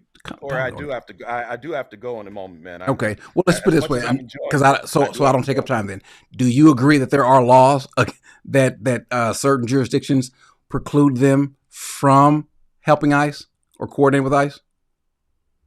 I don't think that there are laws on the books that prevent ICE from making a phone call to local law officials. No. I am. I didn't say preventing ICE. I didn't say preventing ICE. So wait. So then you asked me what would I suggest for ICE? So ICE calls up the sheriff of LA County, whatever. I don't know what it's called. Calls up the sheriff. Let's say local law enforcement in the city of Inglewood. He calls, yeah. And he says, we have an ICE detainer on Clavis Rodriguez. No. He says, right now I am trying to detain illegal immigrants at this factory. There are protesters that are unruly. Please send local law enforcement to assist. With I don't think you're hearing what I'm saying. While we execute what we're being sent to do, which is to deport illegal immigrants. Let law enforcement deal with the protesters. But anyway, Corey, listen, man, it's been fun. I gotta go, bro. Okay. So we'll talk later, man. Hey, all right, bro. Hey, good conversation. All right. Still love you. I love you too, man. Love you too. So I think this is the case, and we'll leave it there. This went different than I wanted to go. We ended up becoming political, which is fine. The federal government has a job to do. You want to work with you want the local and federal government working together. There are all these sanctuary. Matter of fact, who just sent me? Somebody just sent me something. Who just sent me this? Somebody just. This is okay. Okay, LJ Taylor. Let me see what she sent me something citing some of these laws. And this isn't something that we don't know about, ladies and gentlemen. There are these doggone it. Don't tell me after. Okay, I was going to ask for my password.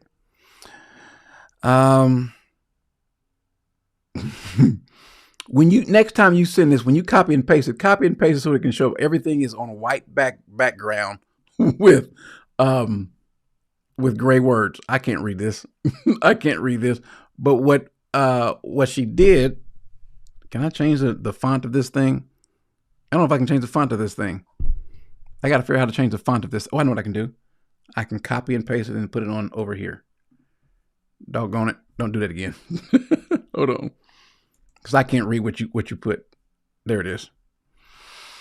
Okay, so she's citing some of these laws. Let me make this bigger. Because here's the problem. State and local sanctuary policies limiting information sharing laws in states like California, Illinois, and Connecticut restrict local police from sharing personal information about individuals, such as their immigration status, with federal authorities.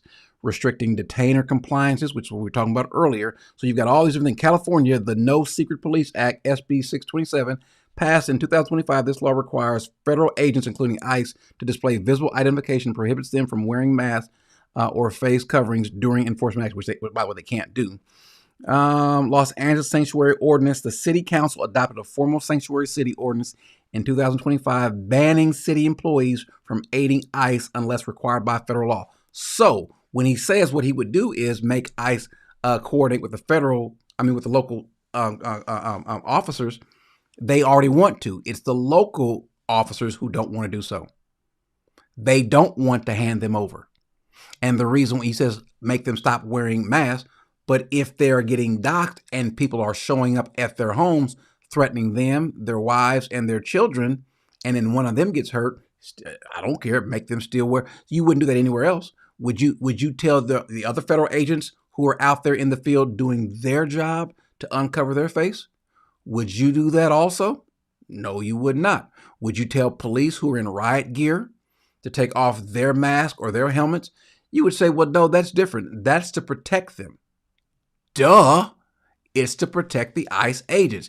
If you think the person that's pulled you over is not an ICE agent, fine. All you got to do is simply wait for some more ICE agents to show up. So when 10 more ICE agents show up, you know it's not a game. You know that. So therefore, the notion that why do you want their faces displayed? Why do you need to know what Officer Clavis's face looks like? If other than to dox him. The problem is you guys have no rationale for what you're doing other than the fact that it's happening now.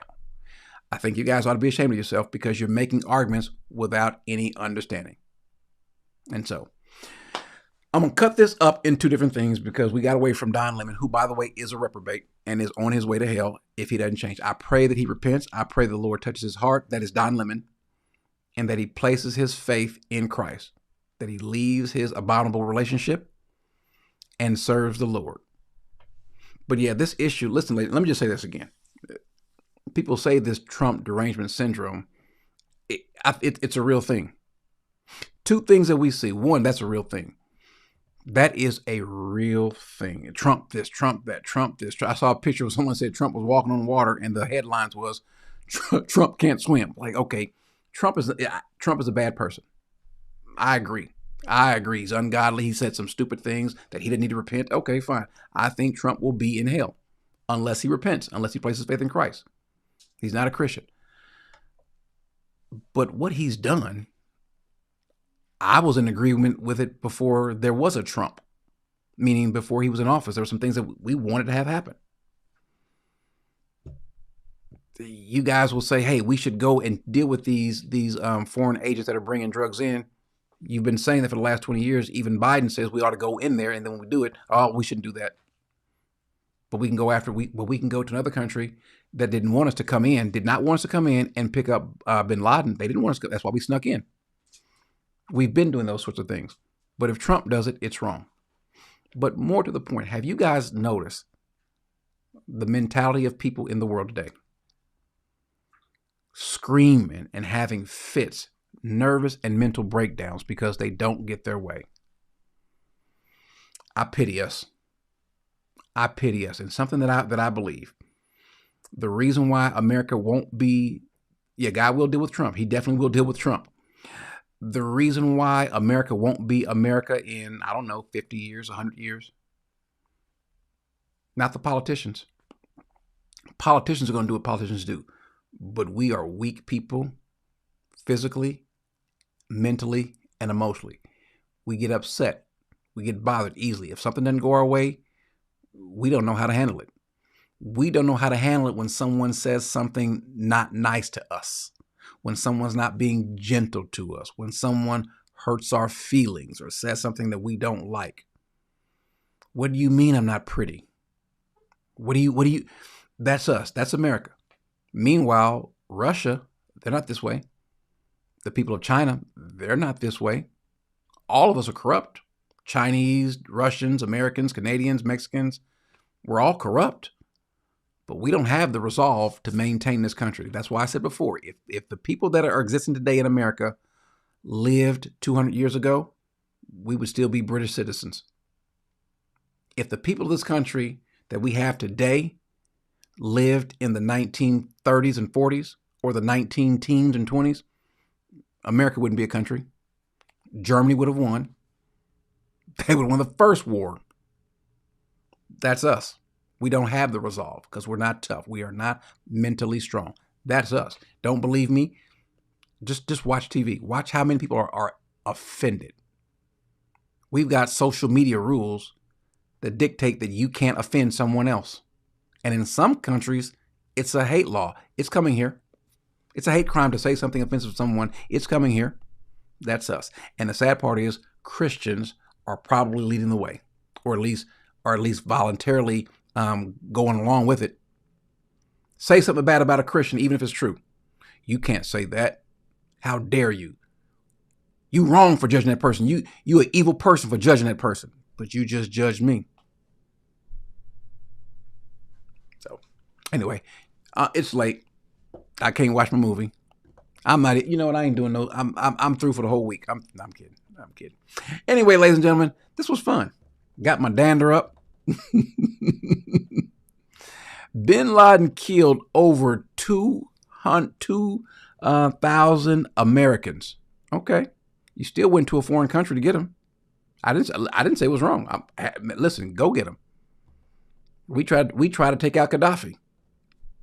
How many Americans is he responsible for killing? Some. Probably the Pan Am flight was his doing. How many people are being killed because of the narcotics that are coming from Venezuela and other South American countries? Hundreds of thousands. So, anyway, ladies and gentlemen, love you guys. I look forward to seeing you all tomorrow. Anyway, I love you even though we disagree. I love you more if we agree. God bless you guys.